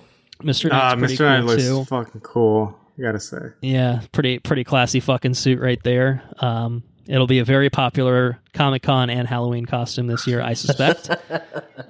Just very fresh. Honestly, not the worst idea. Looks good. I need to figure out how to tie my tie the way he gets that. I don't know what that's called. But he ties his tie very cool. Yeah. I liked the adventure side of things. I liked it got supernatural and weird and wasn't afraid to go in weird, crazy, out there sort of places and get bonkers and batshit with it. I loved all of that. I do think that it could have used a little bit more room for storytelling. Maybe another episode or two, I think, could have benefited it. Because it did feel to me like there was a lot stuffed into 6 episodes. And, I don't know. I had a really, really fun time with that. I think it's easily one of the most entertaining MCU shows that we've had. Very, very much unlike anything that's, I think, come before it in the MCU. And as Andrew's talked about, it stands alone in the sense that it's not reliant on a Hulk. It's not reliant on a Captain Marvel. It's not reliant on any other character in the MCU. It very much stands on its own 2 feet and tells a really, really interesting, compelling story that, in some ways doesn't feel super MCU-esque. So, I think that's, some wonky CGI. Maybe we'll get to that in spoilers. I think early on, especially, it looked bad and then got better towards the back half of the series to flesh out the CG talk. Maybe I'll get into that in spoilers, but I don't know if I have any other non-spoilers. For me, it's a big acting showcase, and it's plot heavy, but not in a bad way, and like a fun and interesting and whip you around the world kind of way. That's really what I enjoyed about it. And it gets trippy and Legion-esque and weird in some ways, and that's fucking fun. That's really cool. I enjoyed that they went for it, and I think largely succeeded overall. So yeah. Right. Anyway, any other non-spoiler thoughts for you guys? I don't know. Let's get into it. Yeah, we can get into it. Recommendations. All right, well, let's do it. Recommendation. Where do you guys stand on Moon Knight? Very yes. Going first. Yes. You go first. Totally fine. You go first. I go Fine. first. Who talks first? You want me to go first? I'll go first. I highly recommend this show. I understand. I think that this show is one of the most approachable Marvel shows to come out. I think it's incredibly well acted. I think that it's intriguing. It's cool. It's good for for the people that are watched it week to week. I think that it was a really good, the way they told the story was really good. It was returnable every episode. Every episode you wanted to go back and find out what was happening and what was going on. I think overall it was an incredible show. It's fucking really cool. Would you say that it had good sound design, Andrew? I think it had incredible sound design. Was episode 4 too dark though? Which one was I feel it? like it sparked the whole thing. It was pretty dark. No, not dark as in the material, like literally physically too dark to visualize things. Game of Thrones-esque. Without without making your room like fucking pitch black and. Let me see here. Which actually, one was episode 4? And I have a good setup here, so I could see shit. But I was just like, my sister brought it up, and I was like, I don't know, it was pretty dark. Now that you say it, I don't think anything in it was the Long Night-esque or whatever that fucking Game of Thrones episode was. But I do agree this was a show that like anytime I had like any extra source of illumination, I was just can't have it. I kind of can't see shit. I'm gonna turn that thing off. I do think once I turned all the lights off, I was good. I think the Game of Thrones. To be honest with you, to me, I couldn't make out shit even with that. This one, once everything was off, it was definitely better than that. Things. Yeah. I didn't really have any issues watching anything. Nothing really came to mind. Yeah. Okay. Anyway, might be a non-OLED problem. That's true. Yeah, you got that. I mean, if that's the case, I don't feel like it should be the case. So if you were having that issue, then there's definitely an issue because that's not. I think to like some extent, like I think I've talked to people who had worse experiences, but mine wasn't like perfect. But anyway, anything else you got for the recommendation? Yeah, I don't know. You said, I don't know if you actually assigned it anything for me? I think it's a very yes show. You may have, and I may not have heard it, but there you have it. Very yes. All right, Enrique, what do you think? All right. Stand. So I thought about this. For me, it's a solid yes show. There's a couple episodes. It might even split up to maybe a perfect like 2 episodes for me were just like very yes, like this is some top tier shit. 2 were like yes, like this is good, and then 2 were just like all right, probably totally fine. So you take the average of that, and it's a yes show for me. You know, I enjoyed it. There were a lot of things that were really interesting. There's some really cool concepts that it hit on, and some things that I think are really interesting worth talking about. But I guess when you stack it up against all the other MCU shows and everything, it's towards my top half, but not the very top. Okay. Yeah.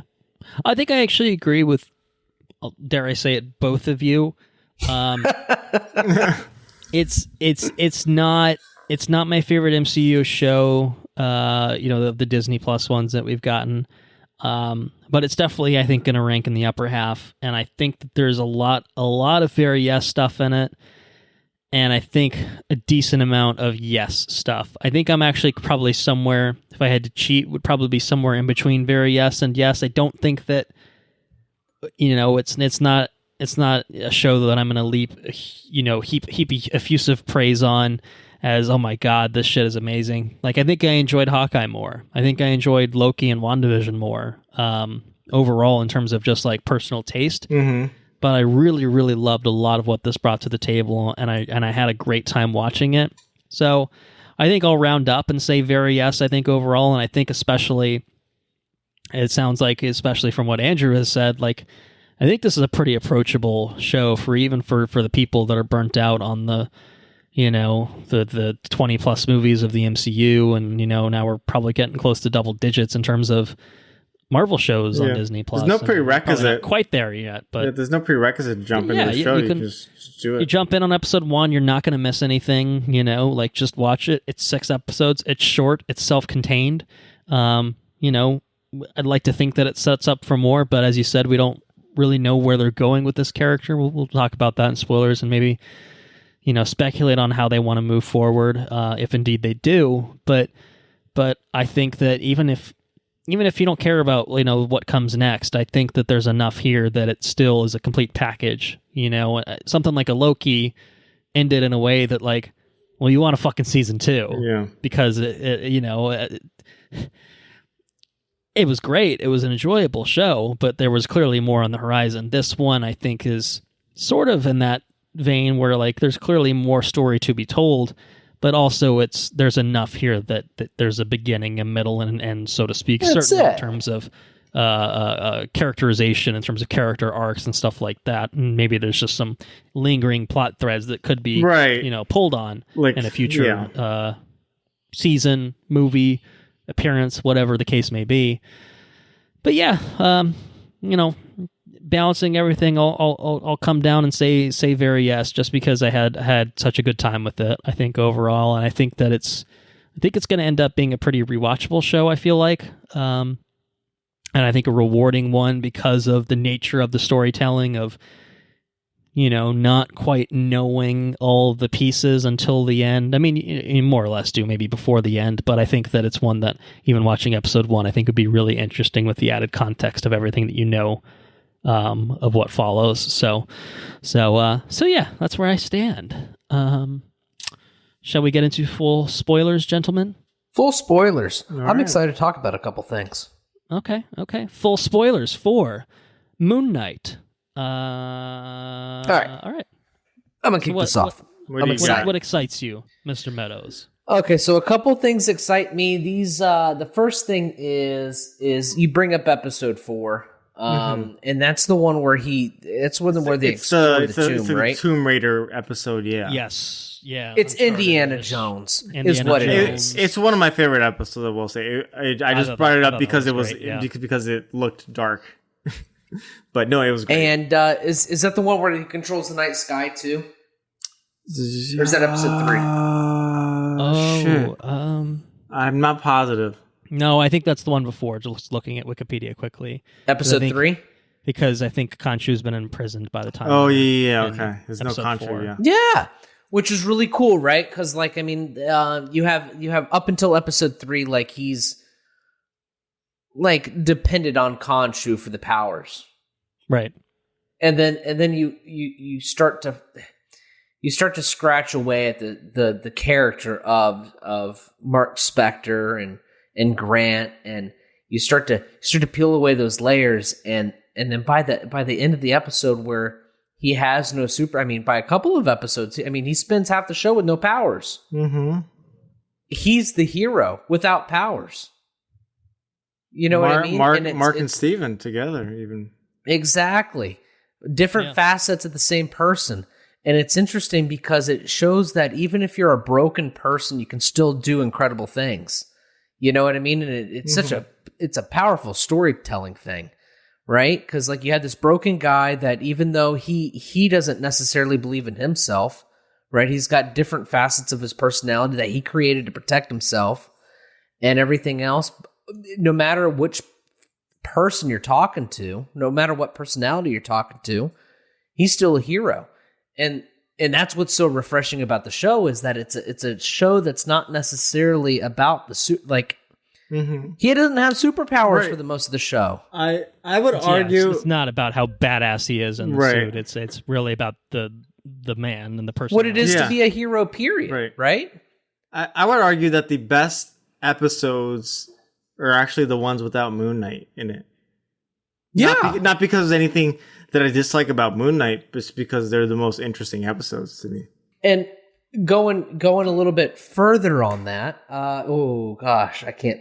I had a thought and I just lost it. Mm-hmm. Anyways, I thought that was that was the most refreshing thing about this whole thing. He didn't have powers for a good chunk of the show. Those chunks are arguably the best episodes.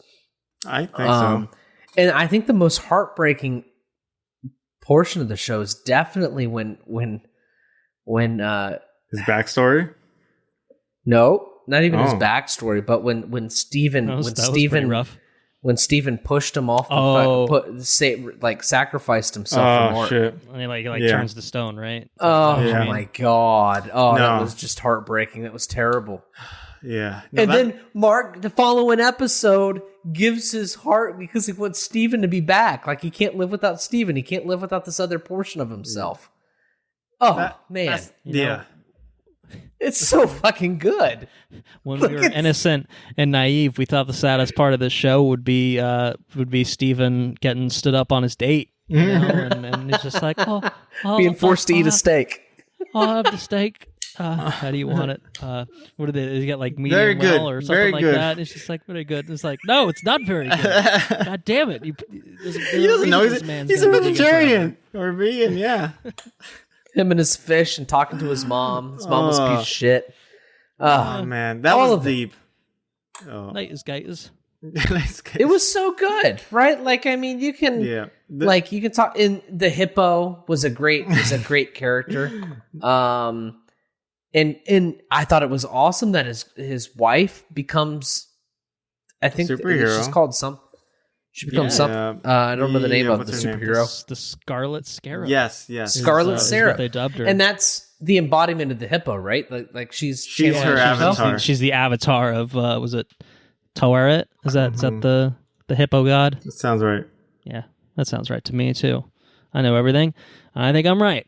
So yeah, she's the fucking Scarlet Scarab, and it's really interesting too because they basically like they being Marvel and Jeremy Slater and everyone involved in this basically were just like, we're just gonna kind of make a fucking Egyptian superhero who's a woman, because Scarlet Scarab is like a super minor character in the comics who's traditionally a man, who I think in the comics is technically who her father is, as in terms of like who the character is. Okay.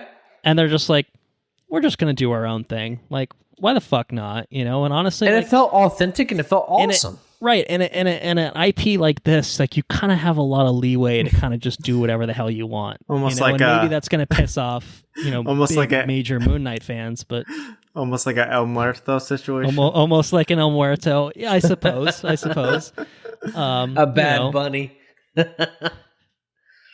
Yeah, man. Not to disparage Moon Knight, because Moon Knight was badass.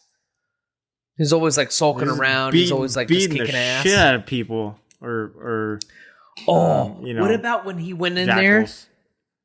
He went in there and he got like 9 people pinned him down with spears. Oh yeah, Remember that? Oh, that was a cool episode. I guess to like throw some thoughts out.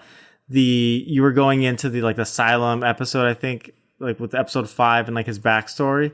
That got me, because that, like, not fully knowing his backstory, and obviously they could pick from like any of his backstories, like just seeing like him as a kid and like what he went through and like the creation of Stephen Grant and everything.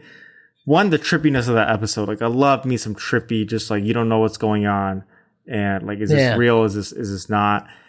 And it was to survive this trauma, which is what people generally think is like, how DID arises, is to deal with like intense childhood or other trauma. So, and like, that's intense, like going and playing and then losing your brother and then your mom blaming you for your brother's death. Like, that's just, and then you see him like on his birthdays and just like keeps coming back, and his mom is against him and his dad is like, unsure of whose side to take. And it's just like, it's heartbreaking. That was really tough to watch. It was deep. Yeah. It's brutal. But it's good. And like, it makes you sympathize with the character more and like understand. And I really did like how you were saying he brought back Steven. Like Mark needed Steven. He was, getting into later episodes. He's in the planes, or what do you call it? Like their version of heaven, essentially. Oh, the Reeds. Mm-hmm. But he's like, I can't be here without Steven. He has to go back for him. Oh God, just bringing a tear to my eye just thinking about it. I thought that was great. That's one of a lot of my favorite parts of the show. And actually, you think about it too, because like Mark, how did this whole thing happen? Because Mark lost his brother, and then what happens in that episode? He created a brother. Oh, and then he loses him. Oh, Steven goes out, and then he loses. And he's like, "You're ready. Your skills are balanced. You're ready to go into the Reeds." And he's like, "I can't." So can't do it. That was great. He goes back into the fucking desert, turns his back on heaven, goes back into the desert, turns himself into rock, giving his heart to Steven. Oh, and then they both They both go on through the thing. Oh, Yeah. Incredible. Very good. Oh, I also thought it was funny whenever I'm sorry not to cut you off, but Go for it. when Ethan Hawke was like, he's acting all badass because he's got the new scepter now. It's an alligator head, and he's like stealing all the souls. And then there's dead people in the streets, and he says Steven starts communicating through the dead bodies. Hey, Yeah. Oh, the goddess. Yeah, he starts talking to his wife. It's Steven. I thought that shit was hilarious. Yeah, so what I was going to say is actually I think that the progression of Steven and Mark to me actually mirrored very well how I felt about the characters from the outset, because I feel like initially Steven's kind of like he's awkward, and he's kind of like this weedy little fucking, You're like, Mark's so cool. He's I've got my mercenary. goldfish and and yeah, Read my books. So Read like my books. like initially, like I'm like Steven's like he's like a creepy little weirdo. Like I'm not really interested in Steven, but like Mark's a fucking badass mercenary motherfucker. He's gonna kill everyone in sight, and I'm like, I want to see more of Mark. Mark's a fucking badass. I want to see what he's up to. Like, what's the whole deal? And I really thought the show was going to kind of go the way of, we get like an episode two, you get like an episode or two of Steven, and it's just kind of like a setup, and it's like a hook, and then you pull us back and like it's all about Mark. Actually, Steven's just kind of this invented identity, and and it's a little bit more. I knew there was aspects of DID that were going to be playing a part of it. I didn't realize how heavily it was going to be part of it. I really thought that it would just be kind of like a front or something that he was putting up, or like an intentional shift in personalities, not so much like a really compartmentalized version where like he's erected this barrier to basically mentally survive almost his childhood as we eventually see. But it really was the beginning, like the the things that Khonshu was saying, like, oh, this useless fucking piece of like fucking loser, like who's this asshole, like, put Mark it's back like on. give Mark the scoot, like stop taking over the body, you useless fuck. That was kind of like my vibe for like 2 episodes where I'm just like, yeah, man, like Steven, come on, what are you doing? Like Mark's a badass, let him handle this shit. And he's like, no, every time I black out, I fucking travel across the world, end up in a different country. And I wake up and there's fucking blood and shit everywhere, and I'm not doing this. So you understand that. But by like the middle of it, I'm like, all right, both Steven's fun, he's enjoyable to watch, he's funny, and it's even I think a really fun thing. And I think this kind of hits on what I was talking about with Layla, with May Kalamawi's character is Layla. That's her name. She's so much fun because she's Mark's wife, and like. I guess you could say that they would have chemistry. They are married after all. One would think that people getting married have chemistry. But then, like, she has conversations with Steven, and he's, like, really interested in all this nerdy shit. Steven was crushing on Layla so hard. Like, he just fell head over heels. And she's like, you know about this? You're interested in this? Like, 'cause clearly Mark is like, I don't give a fuck about any of this. And so, it's just kind of that interesting dynamic, which builds to the, And he's always talking shit about Mark. It's like, I would never say that. Right. No, wait. To you. So two quick things as you're saying that. One, it seems like Steven is the better option for Layla. It's like, you look like Oscar Isaac. They seem compatible. You do all the things, but you're also into the same stuff. So, like, you kind of getting the best of both worlds with Steven. I'm just saying, like, Team Steven. And then 2, when she kisses Steven, is she cheating on Mark? Because they're in the same body. Oh, or no? I don't know. Because Mark's just like, Mark's not just like, what are you doing? Mark is very unhappy with the situation. Mark's like, don't be making a move toward my wife, but like, they balance the scales at a certain point. I think they. I mean, in the end, I think balance between themselves. But if Mark is married to Layla, they have their issues, but they're partners. Steven's coming in. He's his third guy. Like, how does he fit into this? Is that okay? Is that okay? But he likes all the same fine? shit. I mean, exactly. I don't know. Is that fine? Are we going to talk about the elephant in the room? About that fucking guy? What? Crawley? Is his name Crawley? It seems like that would be his name. Crawley? Is that his name? Wait, what are you talking about? I don't know who we're talking about. I'm not gonna lie. I don't know who we're talking The third personality. Oh, Jake. Okay. Jake, we're going there already. The post credits. We're in spoilers. We Yeah, can do whatever the hell we want. right. Yeah. They both third wake up. personality. Both him and you got Mark and Steven wake up and their bodies popped. They exploded, boys style. Oh yeah. Like, it wasn't me. I don't know what the fuck happened. And I always thought it was Khonshu. Like Khonshu just fucking autopilots the body. I'm taking it over. Jake's going ape shit. And then I thought his name was Crawley. I think Crawley's arguably a better name. I would have named him Crawley myself. But anyways, it's Jake.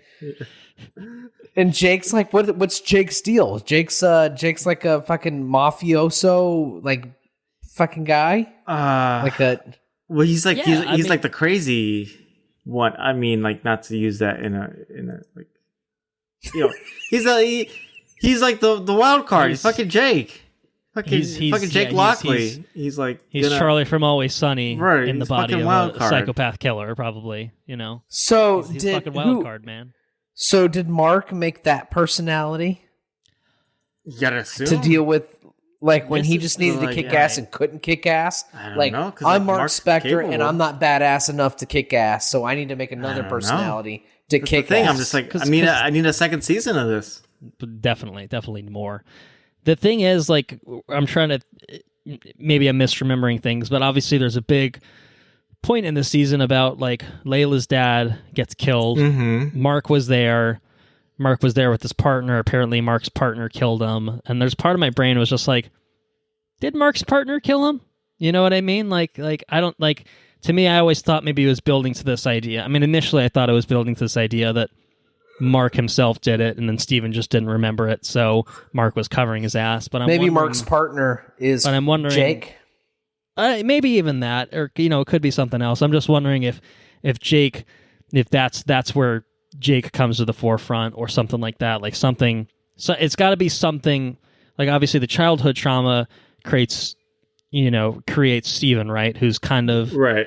He's mild. He's a softer side. I mean, he doesn't really see the bad sides of life. Whereas Jake is clearly like fucked. You know what I mean? Like in terms of what he's capable of, and presumably like the things that he gets exposed to. Like he's like the Winter Soldier, right? It's kind of what it feels like in a way, He's where it's there just for a like you drop job. him in and like and the most ridiculous, not ridiculous, like hardest of scenarios, the most ruthless of scenarios, and like We're calling in on Jake. Yeah. like Jake's gonna get you out. You know what I mean? So Right. yeah, we don't know enough, obviously, to say one way or another. Like But we know Jake dropped the kid off the cliff. right, It's there's got to gaps be to address the kind of thing that you talked about of gaps in the storytelling, the pacing. There's obviously points where it jumps from, oh shit, I'm in trouble, to, oh shit, everyone around me is dead and covered in piles of blood, And I think for a lot of it, it's assumed that it's just Mark being Mark, right? He's a mercenary. Right, but Mark's he like, knows no, what the that fuck wasn't he's me. doing. And so I don't know. I don't know if it's implied necessarily that every instance that happens is Jake.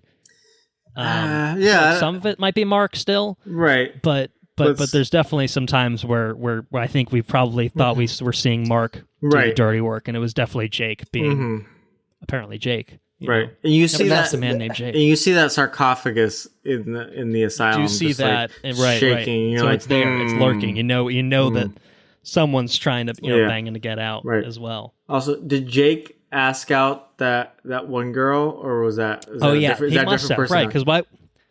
That's got to be Jake. Why would Mark do that? Like at the 'cause time, Mark's- you don't think Mark's about it. You like- just think it's the other guy. Right. Oh, the one Right in in the episode beginning. 1 or whatever. He's like, I didn't set up. I didn't make a date or whatever. Like, And that's Mark's that's married, so is Jake. yeah. Well, would you Never thought about that. Mark's married and fucking Steven's not going to ask anybody Right, out. exactly. Right. So, like, who did it?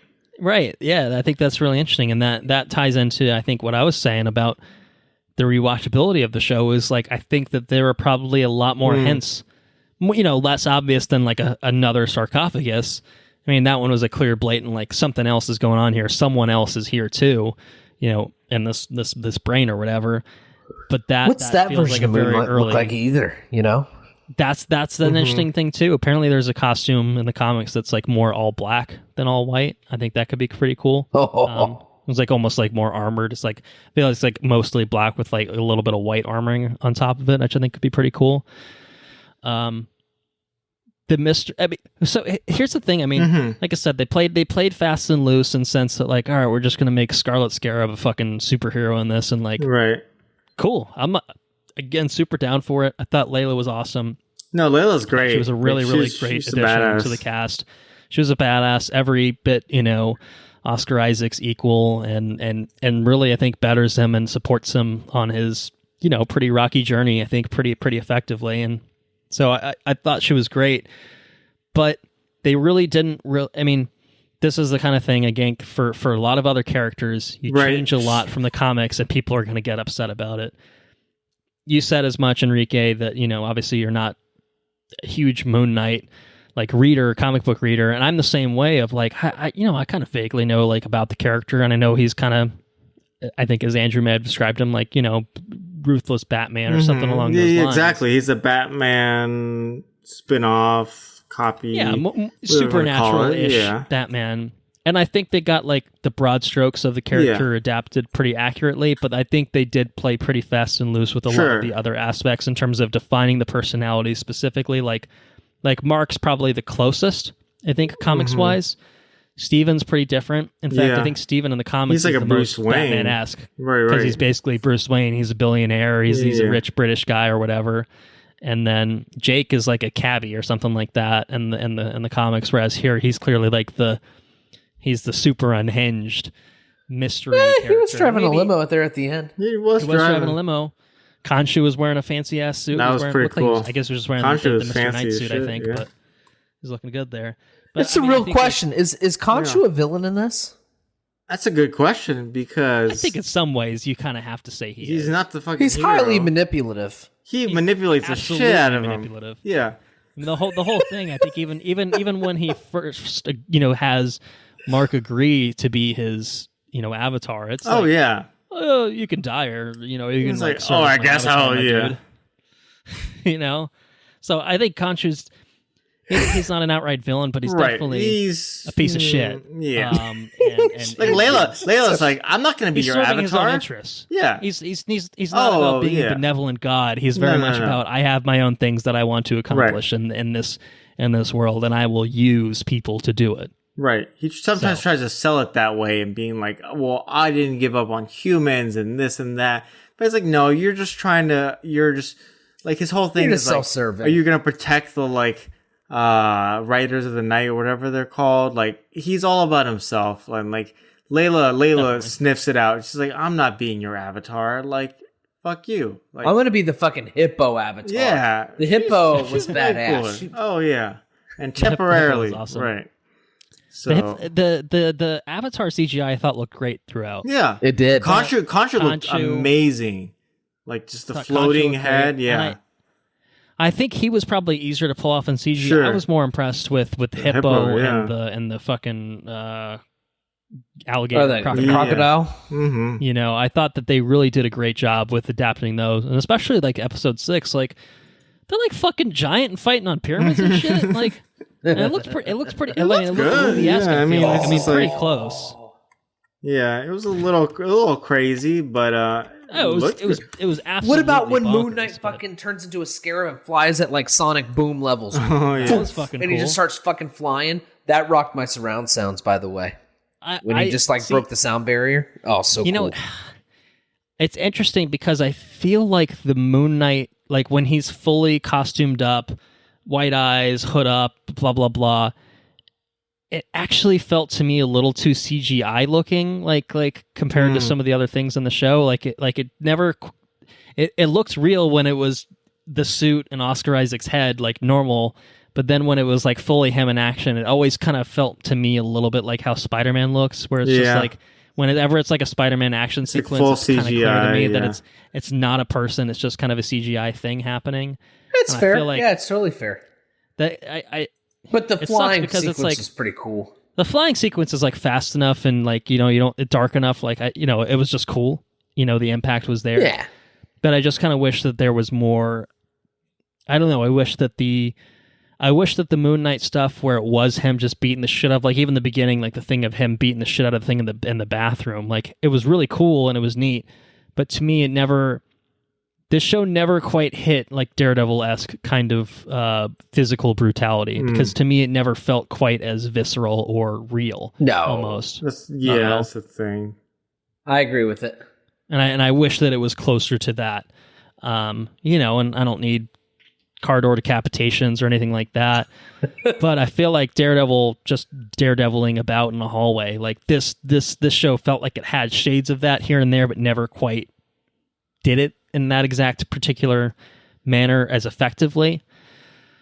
But it's still pretty fucking cool. Pretty cool. But yeah, I feel like I had some other scattered thoughts. I'm curious if you guys agree with this. This is just jumping all around as we've been doing, obviously, to this point. But the one thing for me that kind of felt a little bit hollow for me overall, too, was the depiction of the other Egyptian gods in their avatar forms. And their avatars were...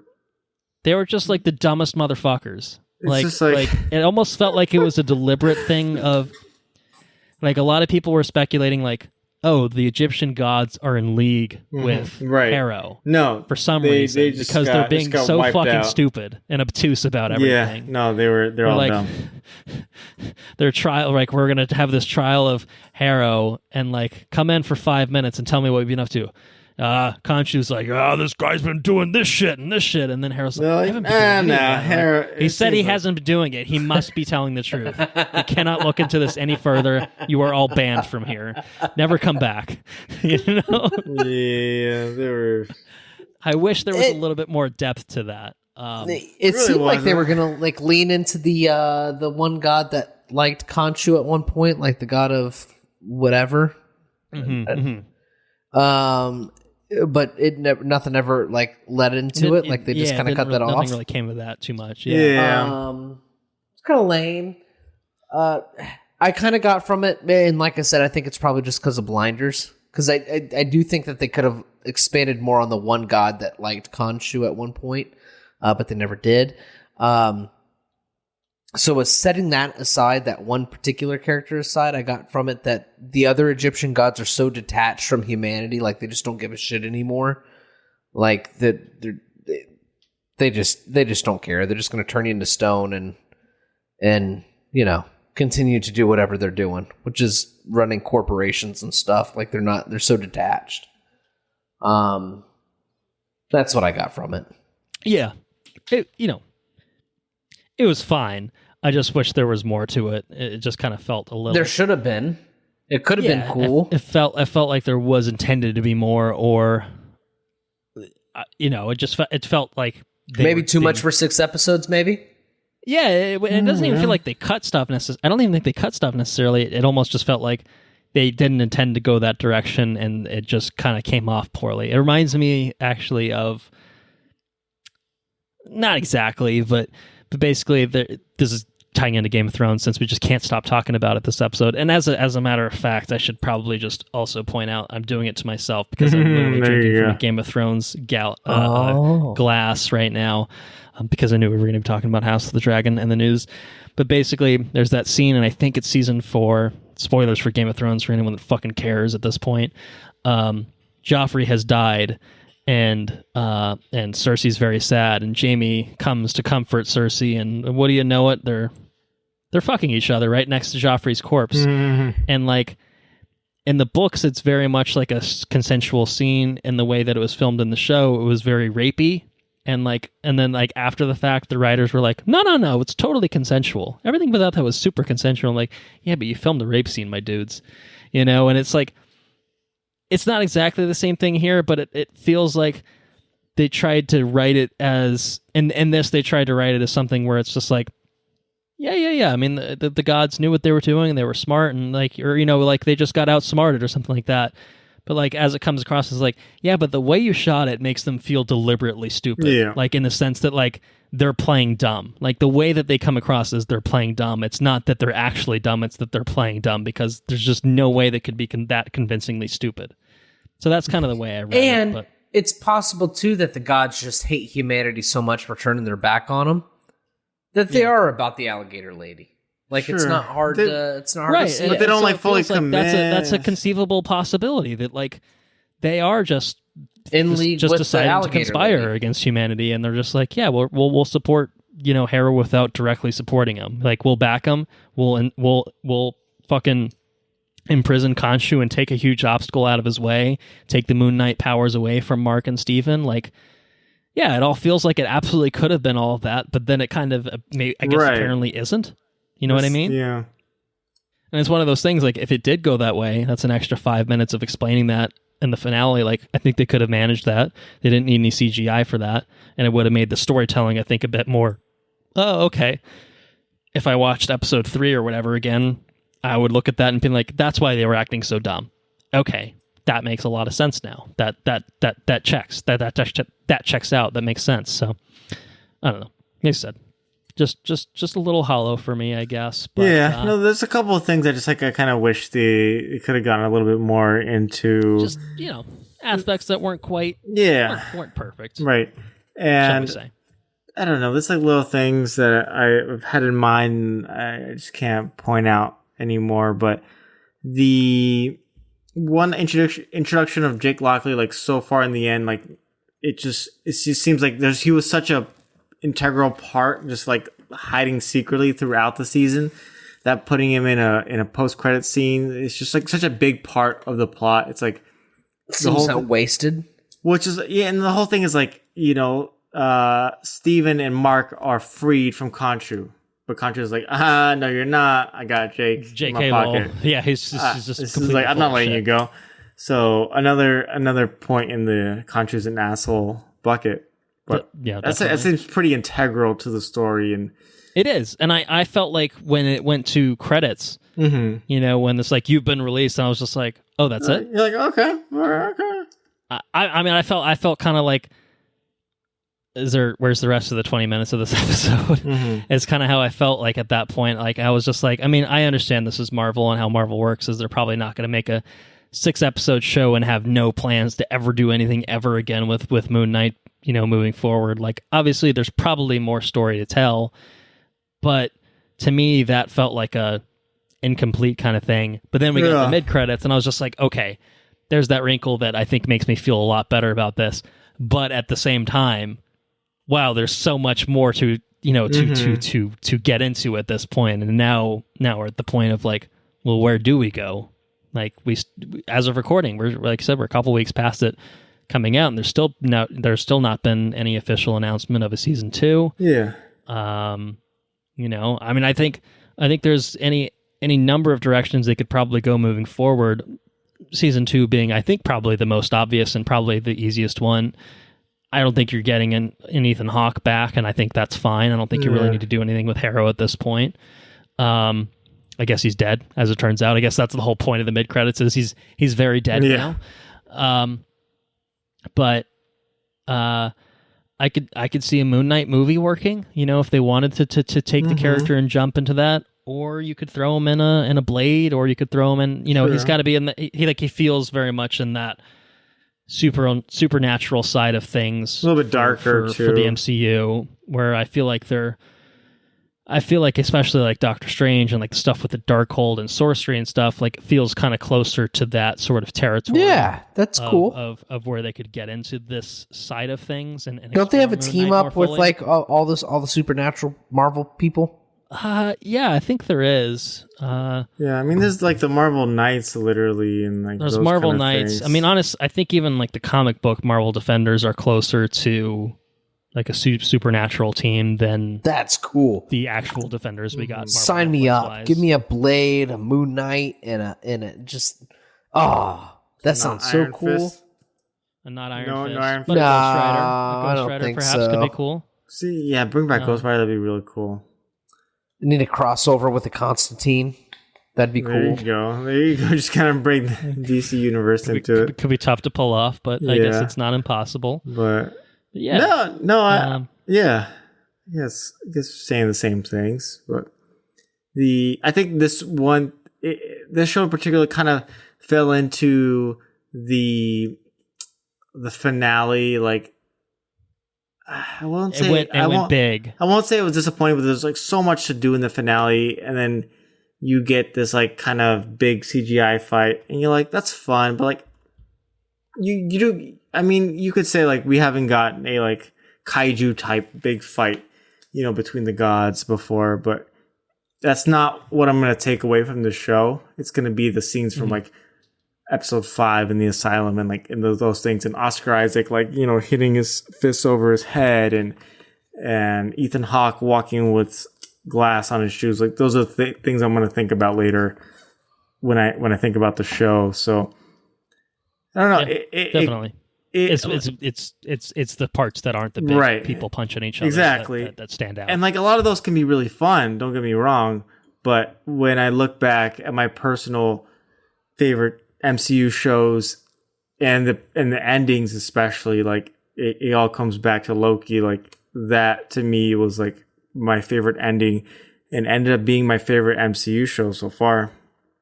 Partially because of like you bring in some craziness towards the end, but it's a lot about just playing mind games and that, and I think it can be really interesting, and those are the most interesting parts of this show. So that's some really good stuff, but ultimately, most of them you're gonna get a kind of battle scene and things like that, but I really wanted to like drive the story forward, I guess, and not just be like a big fight for the sake of having to have a big fight. So right, yeah. I think that stands out for me is that fucking creature thing that they saw in the tomb, in I think episode 4. That was terrifying. That was awesome. Yeah, really good like introduction. It was mummy-esque elements. Yeah. Shit. Mummy-esque shit. Absolutely, I enjoyed that quite a bit. So yeah, I mean, I have a couple things that I'll finish with, but first thing I guess is, what do you guys want to see moving forward? What medium do you want to see that in? Is it just a season 2? Like where would you go from here if creative control was given to you, or at least what do you want to see? What do you want to see them tackle? Like season 2. I just take a season 2. With more Crawley. Sure. Jake Crawley. Jake Lockley. Jake Lockley.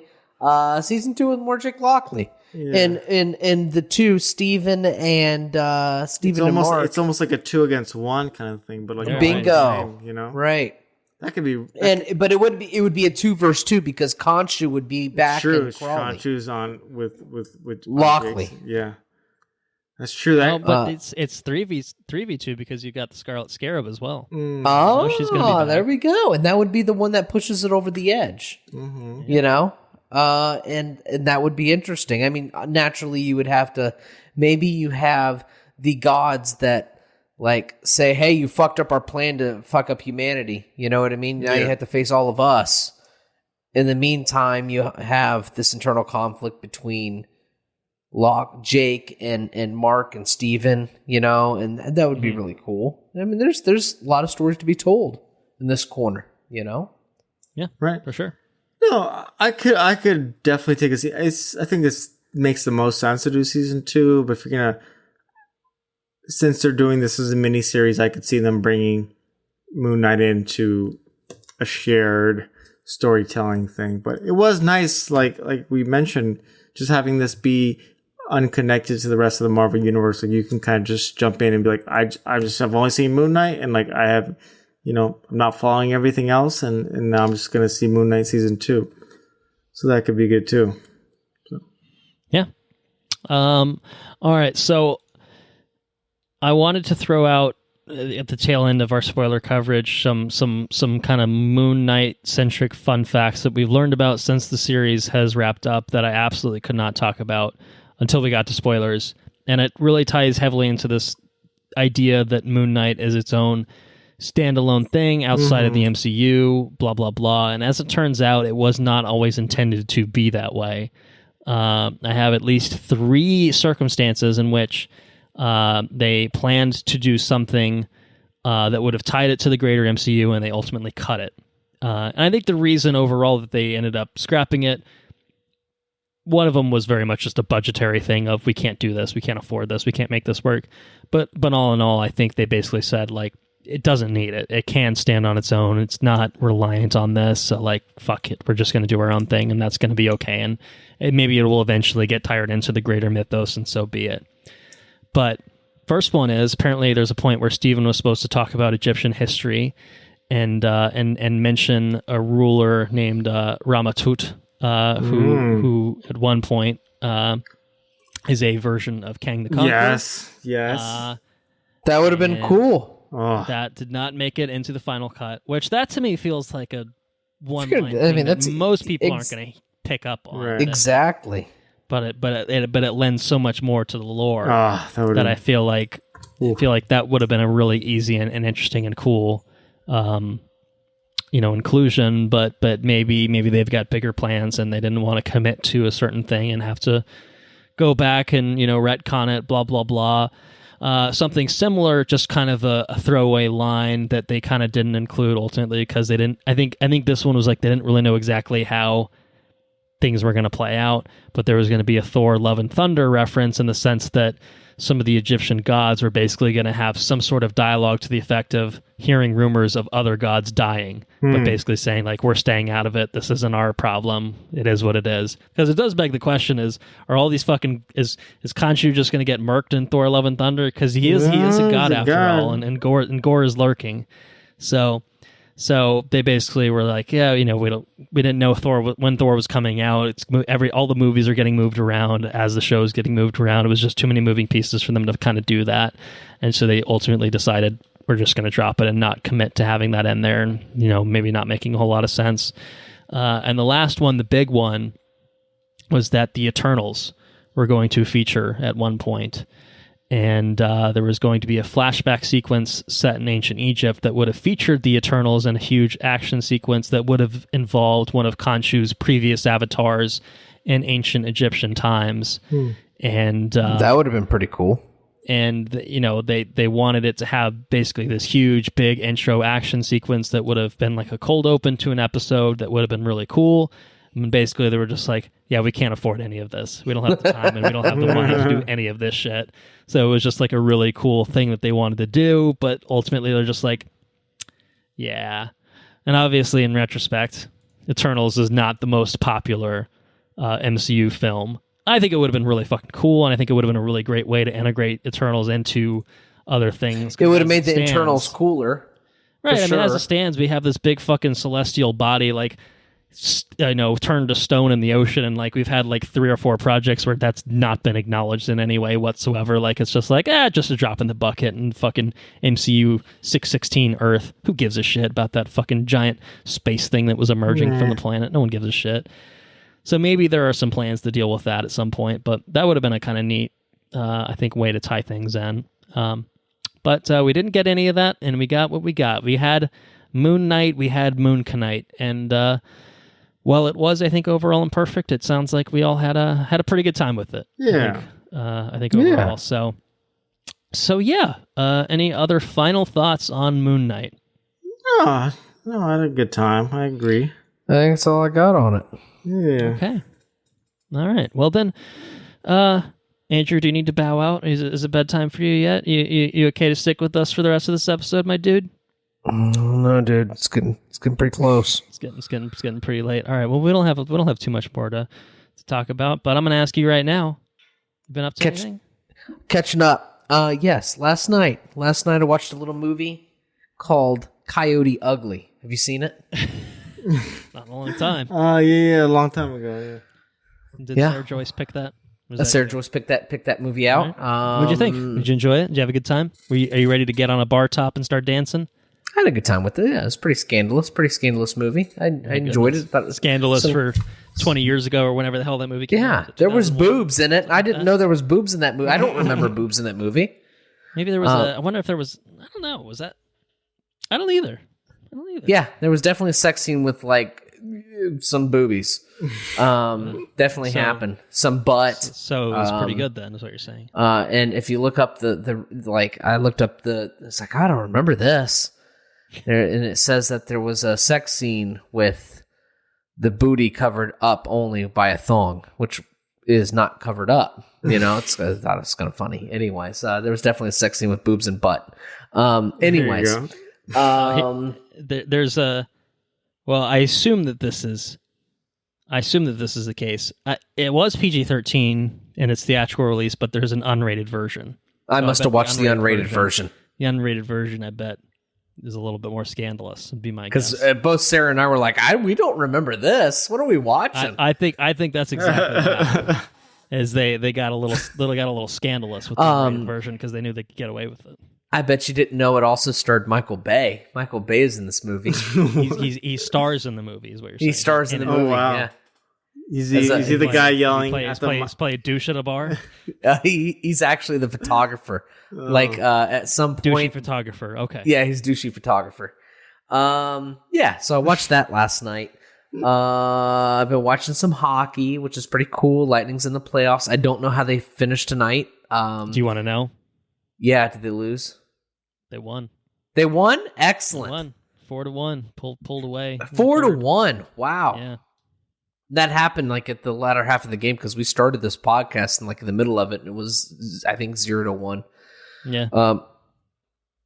Anyways, so that's cool. Been watching Halo. I watched some Halo. Yeah. I think there's one more. I think the finale is maybe tomorrow which night. is just the finale. God, it's just infuriating. It's just so fucking stupid. Anyways, we'll talk. I have feelings about that show. You've been bottling them up for I feel like at least a month at this point. So since every episode. When we do an episode on Halo, I'm going to give you the floor for like 20 minutes. I'm going to cut my mic, and it's just going to be you going to town. I definitely have thoughts. What else have I been up to? I watched. There's a show that came out, it popped up on the thing on the Plex. It's called. It's Constantine something. It's an animated show. It features a couple different animated features. It's like House of the Strange or something. The only one I was real interested in because it's like a collection of different animations and different shows and stuff. Mm-hmm. But it features one that is John Constantine, and it was pretty cool. I watched let's see here. I've been watching a lot of stuff here lately. I feel like.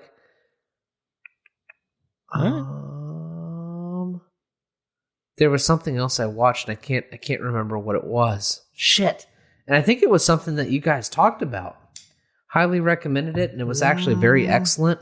Well, are you thinking about Mare of Easttown? Because you did talk about it on the Doctor Strange episode. Okay, I did. I can't remember. Yes, we finished Mare of Easttown. We'd had a few drinks. By the time this part of the episode rolled around. Remember. So. Incredible show. Mare of Easttown was totally excellent. Very happy I finished and watched that show. And I think that really does it. Northman. I've recommended Northman to my neighbor. I hope he watches it. He recommended Moonfall, I think is what it's called. Okay. All right. He said, "Listen, just good demo for the old sound system, probably." And this is the neighbor that I bought the speakers from, and he bought the ridiculous speakers. Like he's the speaker guy. He's like, "Listen, it sounded great. It sounded awesome, and it looks cool. Just don't think about it." And his wife said, "Yeah, it looks stupid." So I left, and I left him in the living room.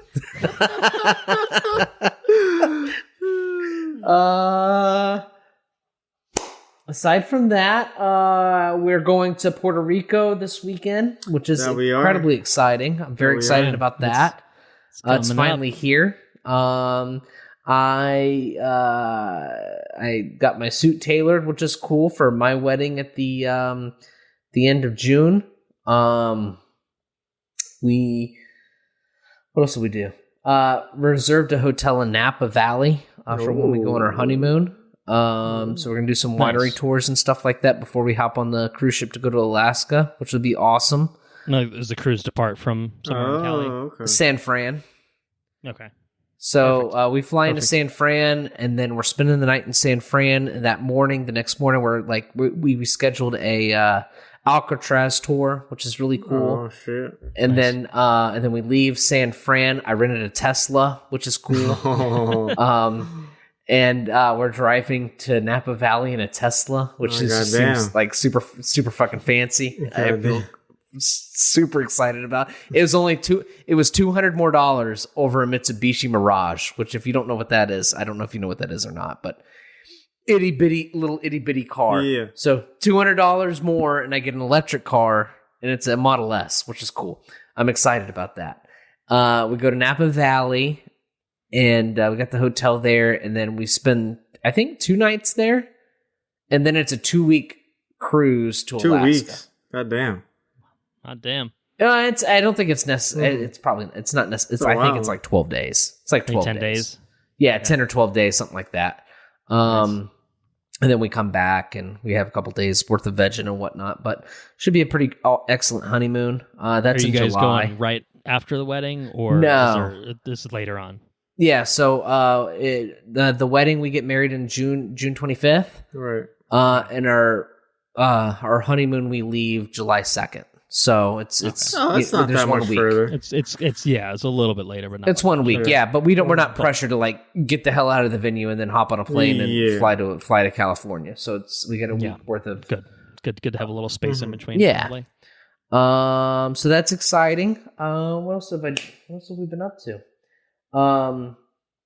I got this cool security camera. Haven't mounted it up yet, but it's like a spotlight PTZ camera, so like it'll automatically track cars that drive in from like the neighborhood and stuff, which is pretty, because they tore down all the I don't know if you know this or not, or if you remember, but there used to be all these trees in front of the house. Yeah. They tore them all down. Right. They sold the properties there. Oh. They're going to put 4 more houses there. And they tore all the fucking trees down. All of them. They're all fucking gone. Which is heartbreaking. And like, it's so sad. Real quick, I'll tell you a little story here real quick before I go to bed. Time. There's a lady named Miss Jolly. Her son's actually like a Florida congressman. Damn. Yeah. Anyways, she's just the sweetest lady ever. And her husband passed away a couple years ago, and Mr. Jolly was an incredible guy. Like, he was just really nice too. And she walks around the neighborhood now. And since they've been tearing down all the trees and stuff in front of the house, you know, she walks over in front of the house all the time, you know, and just looks at the fucking devastation, like at the construction work and whatnot. And we got to talk. We were going out to dinner one night. We walked out of the house, and we're getting in the car, and we're like, "Hey, Miss Jolly," and then she like kind of sucked us into conversation a little bit, and she goes, "Oh, what do you think about this and that?" I was like, it sucks. Like, I definitely would prefer to have trees than dirt and houses and everything else. And she goes, "I'll tell you something." She says, "You know, we were up in the Panhandle one time, and the wind blew the tree down, and that was the day I found out squirrels cried." God damn, Miss Jolly, this is fucking sad. That's not very jolly at all, you might say. No, she says, "That's the day." And it was the way she said it too. There was hesitation in her voice. She says, "That's the day. That's the day I found out squirrels cried. And I told those squirrels, I said, I have a tree in my yard. You can come to my yard." It's like, God damn, Miss Jolly, we got to go to dinner. You're making me cry. We need to plant some trees. So you're telling me. Anyway, so, yeah, that was story time with Miss Jolly. They tore down all the fucking trees in front of the house, so it sucks. Anyways, I think that's about all I've been up to, really. Halo. I haven't played any Elden Ring. Mare of Easttown. Not Moulin Rouge. Coyote Ugly. And I feel like I watched something else, but I can't quite remember. Oh, Spider-Man. Did I tell you about the Spider-Man 90s television show? Oh, Talked a little bit we about talked it. about You it sent us a probably, picture yeah, earlier right. too. But I watched season 1. of the 90s Spider-Man cartoon. Mm-hmm. Mm-hmm. It was pretty cool. Second season, I think, introduced X-Men. Like, there was some crossover there. Nice. And we got the crossover in the Doctor Strange. Dude. So once I finished the 90s X-Men cartoons, like, that's... Like, I feel bad. Like, I could be watching probably better content, like Doctor Who. Like, when you said it's like that stuff that you watch in passing. You have to you watch Halo, and you just need something. Mm-hmm. You need a palate cleanser. You need comfort Halo. Food. You know? How far are you in Halo? Have you watched Halo? I haven't watched any of it. I'm not convinced to watch it. I'm still only a few in, so I'm really gonna have to get it in gear before we talk about it. You can just let me be the scapegoat. I mean, I don't get into scapegoat mode too often. You know, where I'm watching something that you guys aren't watching. So if I'm the scapegoat for Halo, I'll just be the scapegoat. It's fucking rough. At this point, I've been holding you back from talking about it because I'm like, yeah, I'll get around and watch it. So we're gonna cover it. We're gonna cover it. All right. I'm holding us to it because I've been restraining you and forcing you to bottle the major thoughts inside. I mean, I think you've said certainly enough that people can ascertain your overall feelings on the show. Listen, if we have one more episode left, it might be fucking incredible. The whole show might be redeemed. You never know. I certainly hope so. I hope so. But I doubt it. Anyways, that's all I've been up to, and I think it's about bedtime for me. So I might let you fellas finish this shit up. You son of a bitch! You can't make this a trend. You can't leave. All right, I'm here. Finish it. You're here to the bitter end. We really didn't stay that much longer last time, to be fair. But, right. And it's also not been very long since we recorded. But Henrique, maybe you've been up to a thing or two. No, I mean, not a whole ton. Obviously, I don't have to tell you all about wedding planning, but it's some stressful shit. Especially yours is the most eminent. Well, so. Right. No, like the looking at Amazon is like 18 days away, and I was like, holy fuck.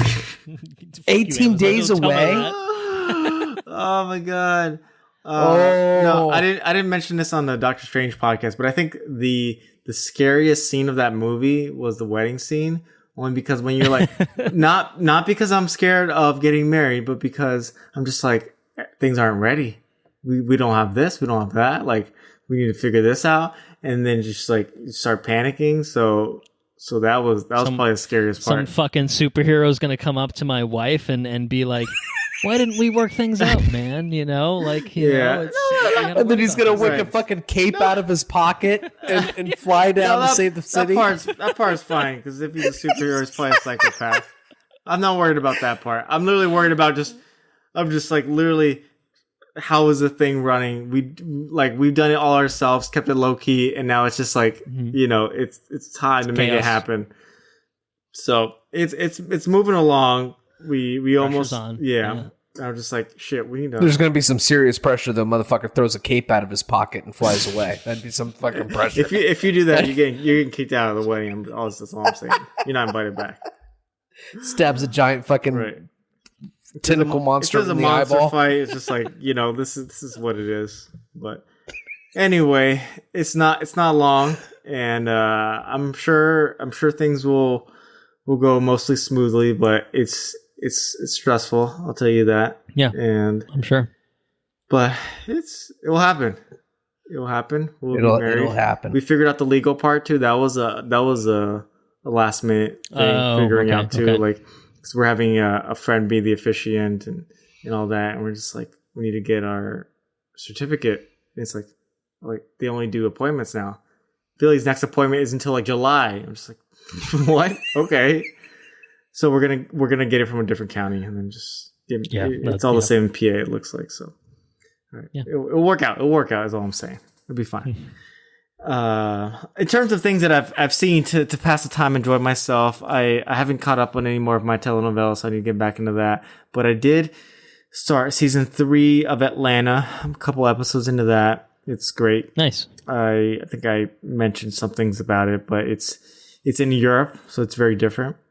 you know. And then I don't think I knew that. the latest season of Barry is on television. I watched the first 2 episodes of that. It's Barry season 3. It's great. Is it great? I'm just like this is exactly. I feel like it picks off right where it left off, and I'm like, this is great TV. God, I don't remember where it left off. I had to watch a recap because I was like, it's been a while. Okay. I'm like, where does this happen? I didn't watch season 2. Shit, it's good stuff. Like I gotta watch 6 episodes of Halo, and then I gotta watch all of fucking Barry basically at this point. So basically, I'd recommend starting off with Barry. Just start with Barry. Look for the episodes where Bill Hader's directing too, because those are the craziest episodes. He directs one episode at least in season 2, and then episode 2 in season 3 was I wonder if I directed by Bill Hader. So I don't know, but they're both good, and season 3 is really good too. So they're really short too, aren't they? Yeah, they're like 30 minutes a piece. It's it's like 8 episodes a season or something. Yeah, so it's very doable. Good. Yeah, you can just jump into it. It's good stuff. That might be Puerto Rico flight. Honestly, I was thinking about like just kind of catching up. It's pretty cinematic, but I think it's not this grand scale thing. You need your whole. I have a great idea. I'm gonna put my Halo episodes on my iPad. So just do it. Just get it. Just get it done, man. Like might as well. Honestly, just do that. Oh god. No, but speaking of Puerto Rico and everything, the one thing I was gonna mention too before I even listened to the Northman episode that I've been listening to the new Bad Bunny album. He just released. This guy just releases a new album, and then I'm just like. Andrew's like, is this some guy who makes suits or something? I was like, what do you mean? I mean, maybe he makes suits, but like, that's not his thing. He's a musician. I thought, I was looking at his Wikipedia page, and I was just like, I mean, this dude's wearing the craziest shit. Just go to Google Images. This dude's all over the place. But he doesn't make his own stuff, But, which is really cool. At the time, I was like, I wouldn't be surprised if this dude has his own suit. I was like, maybe I didn't know Bad Bunny makes his own suits, but I don't think he does. Like, I don't think he does either. Yeah. No. He's too busy. I think the pitch for Bad Bunny, one is like, I looked up to see if like streaming wise he was the biggest. I don't think he was like number 1, but he definitely like has like some of the most number of plays on Spotify or wherever in the whole world. And Bad Bunny does, and I don't know who he's legitimately one of the biggest artists in the entire world. I think globally he's extremely popular. Mm-hmm. And I think, Puerto Rico was obviously he's a U.S., but part of the United States. So I think, technically speaking, he's definitely domestically extremely popular too. Right. But I feel like for white boys like us in Florida and Pennsylvania, these parts of Florida and Pennsylvania, clearly been no reach for whatever reason. It's good stuff though, and he's pretty like unapologetic, like. He knows some English and stuff, but he's like, no, like, I'm just keeping this in Spanish. Like, this is my language. I'm going to keep doing, I'm going to like represent my people in the way that I want to. He does a lot of things like by his own, like he does what he wants. He literally has an album. If you translate it, it's basically the title of the album is like, I do whatever the fuck I want is the album name. What a guy. And that's what he does. He's like, I'm going to go to the Met Gala and I'm going to dress however I want. Like, I don't care if it's masculine, feminine. It's just like, I'm just doing me. Like you see his style varies a lot, but the new thing is he released a new album kind of on a whim. Like I guess he was recording almost in secret. He just like put out this album and it's just like, oh, here you go. Brand new album, 20 songs, have fun. And it's good shit. It's called Un Verano Sin Ti. So it's like a summer without you. And it just varies so much. Like one song is one style, one song like literally this is some mambo. It's just like it's just they're all different, and there are some songs that are very simple. It's literally like I'm talking about these different girls, blah blah blah. Like there's some ass shaking involved, and then there's a song where it's just like a pump up, just like a pump up club song where he's just like. Yeah, and the Puerto Rican government ain't shit, and like they haven't handled things very well, blah blah blah blah blah. But he's just like kind of like while you're fist pumping at the club, like I feel like his lyrics are starting to get a lot more evolved. Are they Spanish lyrics? Yeah, he pretty much only sings in Spanish. He has a song with Drake actually and then Drake is like doing some Spanish, and you're like, oh, okay. So it's funny. He collabs with a lot of people, a lot of really big people in the Latin reggaeton scene, and there's a lot of smaller people too. So we'll blast some stuff because Puerto Rico is the homeland of Bad Bunny, and this is a brand new album that just came out. It's like hitting big. It's like perfect for right now. It's literally like you gotta play some summer songs. Sounds like what you're saying is instead of watching Halo on the flight, I should listen to Bad Bunny instead. That too. Yeah.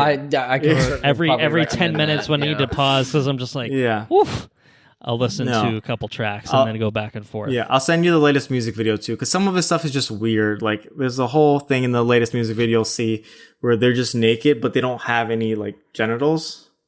Okay, it's just like Barbie dolls. It's just Barbie dolls. Yeah, that's the best way to describe it. It's just like Barbie doll, and it's good stuff. Right. It's I highly recommend it. I bought his third album on vinyl because I've been trying to search for it for a while. Big Bad Bunny. Big baby Bad Bunny.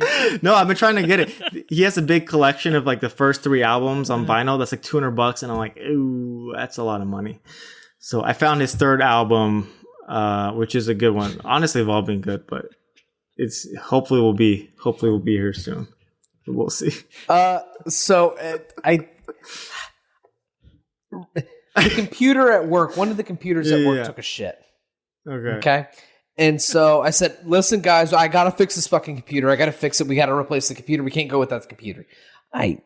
Between us, and I don't think anybody that I work with listens to this thing. So it was just, I got to go to Best Buy. I had to replace the computer. So I just fucking left work to go drive around. I went to Wesley Chapel, and then I drove to Brandon, and I was gone for like half the day getting a computer.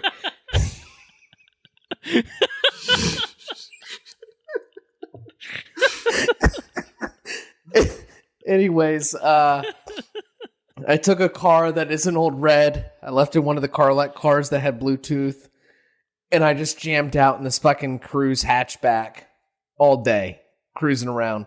And I listened to Baby No Money. He has this new album that came out. No. And I feel like this is, it's definitely less cultured. It's definitely less of a world phenomenon than Bad Bunny. But he's a white Canadian rapper. And he has a lot of shit to say on this new album called Eat Ya Veggies. And it's fucking fire, dude. It's so good. So I will listen to no, if you're the most recent Bad Bunny album. Yeah, if you're doing that, then at least look at this album cover. It's literally a fucking like MS Paint drawing of a sad heart in a beach.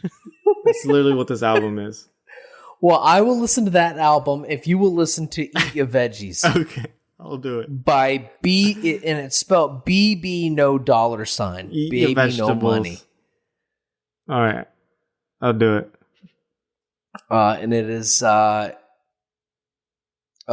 one person described, or he described his own music as ignorant but melodic is the way he describes his music.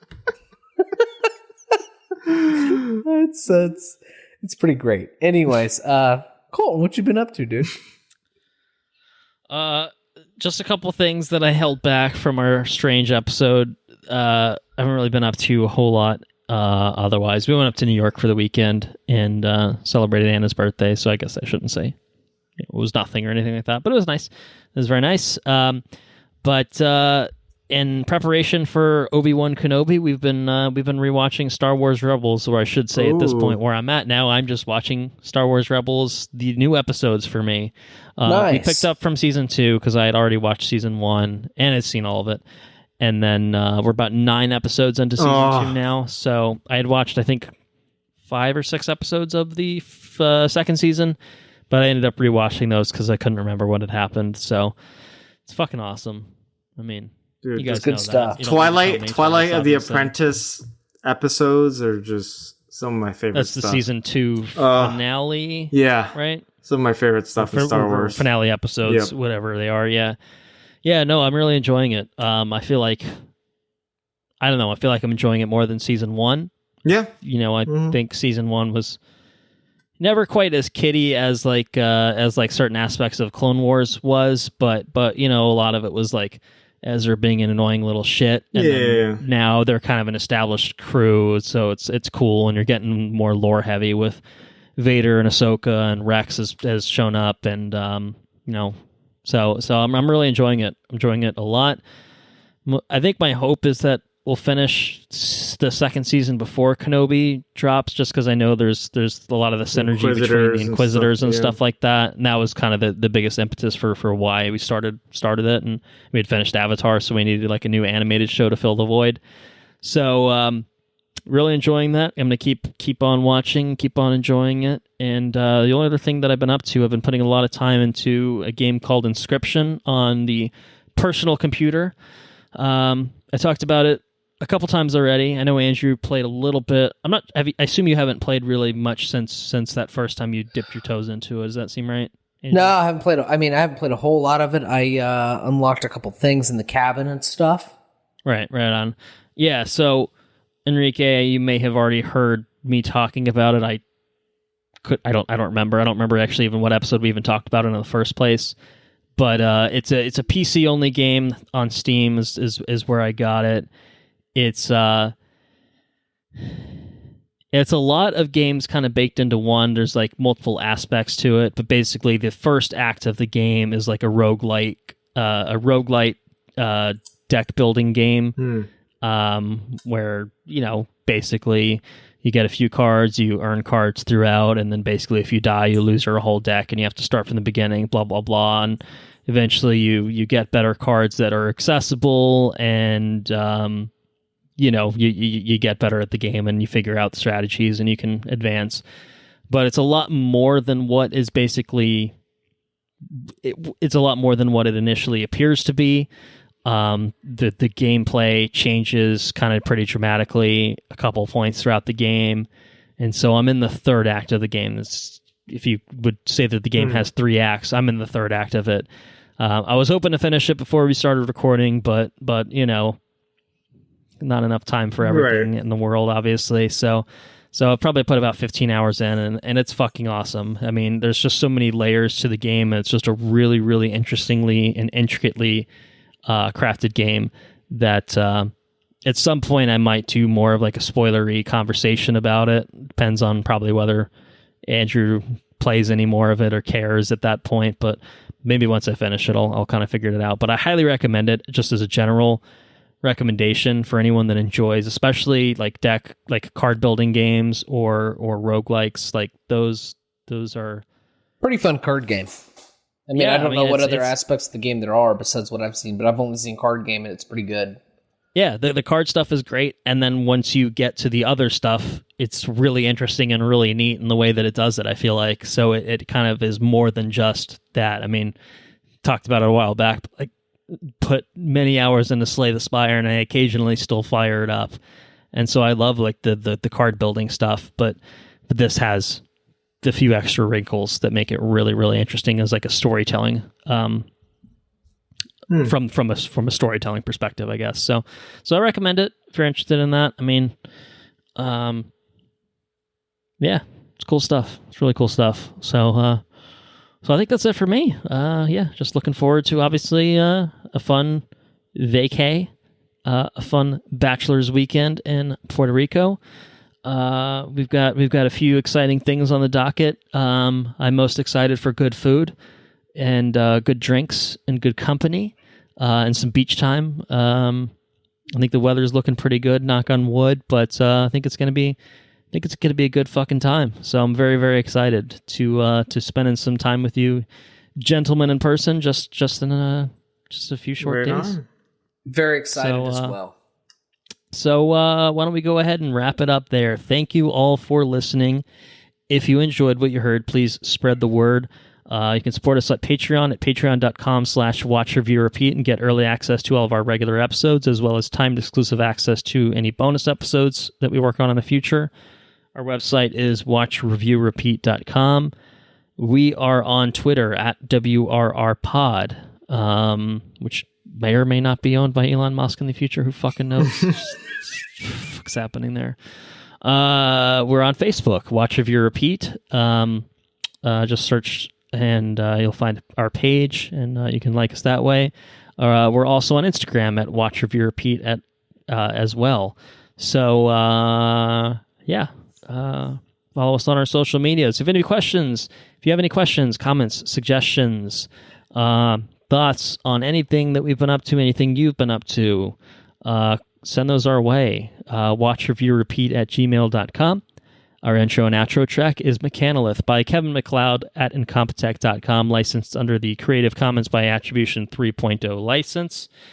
And before we tell you what we have coming up next, let's just say a big thank you to Henrique Jaime for joining us. Hey, thank you, dude. For consecutive episodes, 2 long consecutive episodes where we've been up probably later than people would prefer, but we do it. We do it for the listeners. I mean, I've also had fun too, so hopefully it's a good time. It's not. It's always a good time. You got to have that third personality in there, to keep it. That's what it is. To keep it a little different. spice. To keep it different. Keep it exciting. Thanks for having me. Murder a few people. Yeah, sure. Whatever you need, Conchu. So yeah, next episode. I don't know. I mean, we're going to be out of commission, obviously, for the weekend. We'll come back and recharge the batteries, and we'll figure it out. Men is coming out. I forgot about that. That's the Alex Garland film. It's coming out this weekend. So have to watch it. These things, man. That's I'm leaving potential because of that. Halo is wrapping up, so certainly we have to talk about that. And then Top Gun. Top Gun's not too far off. Oh, don't you get me fucking started on Top Gun. So Top don't Gun's coming you get out me last started. weekend of the month. So I would like to cover all 3 of those things, and so hopefully we can make that happen. I mean, maybe Especially I don't know if Halo. I would like to cover Halo, but I want to Bonus cover episode. Halo exclusively just for Andrew. There just you for go. Andrew's sake, so he can have that 20-minute. Just get it off his chest. Right. Just have like a mini episode. He'll feel better. if anything. It'll feel like a weight has been lifted off his shoulders, I feel like. You know what I mean? Like, you can't just watch 9 episodes of Halo and just bury it. It's true. That's unhealthy. That's not good for your mental health. not. You have to express it. And you can't just yell at customers at work, I fucking hate Halo. Fucking green guys. Fucking bullshit, man. You know? Mohawk lady. Jesus Christ. You have no idea, dude. He's going to see a customer that has the haircut vaguely in the shape of the Mohawk lady and be like, you're not getting a fucking car. Fuck you. It's just not healthy. It's not good for anyone. So anyway, why do you guys take us out? Take care now. Bye then. Like skaters on the menjay.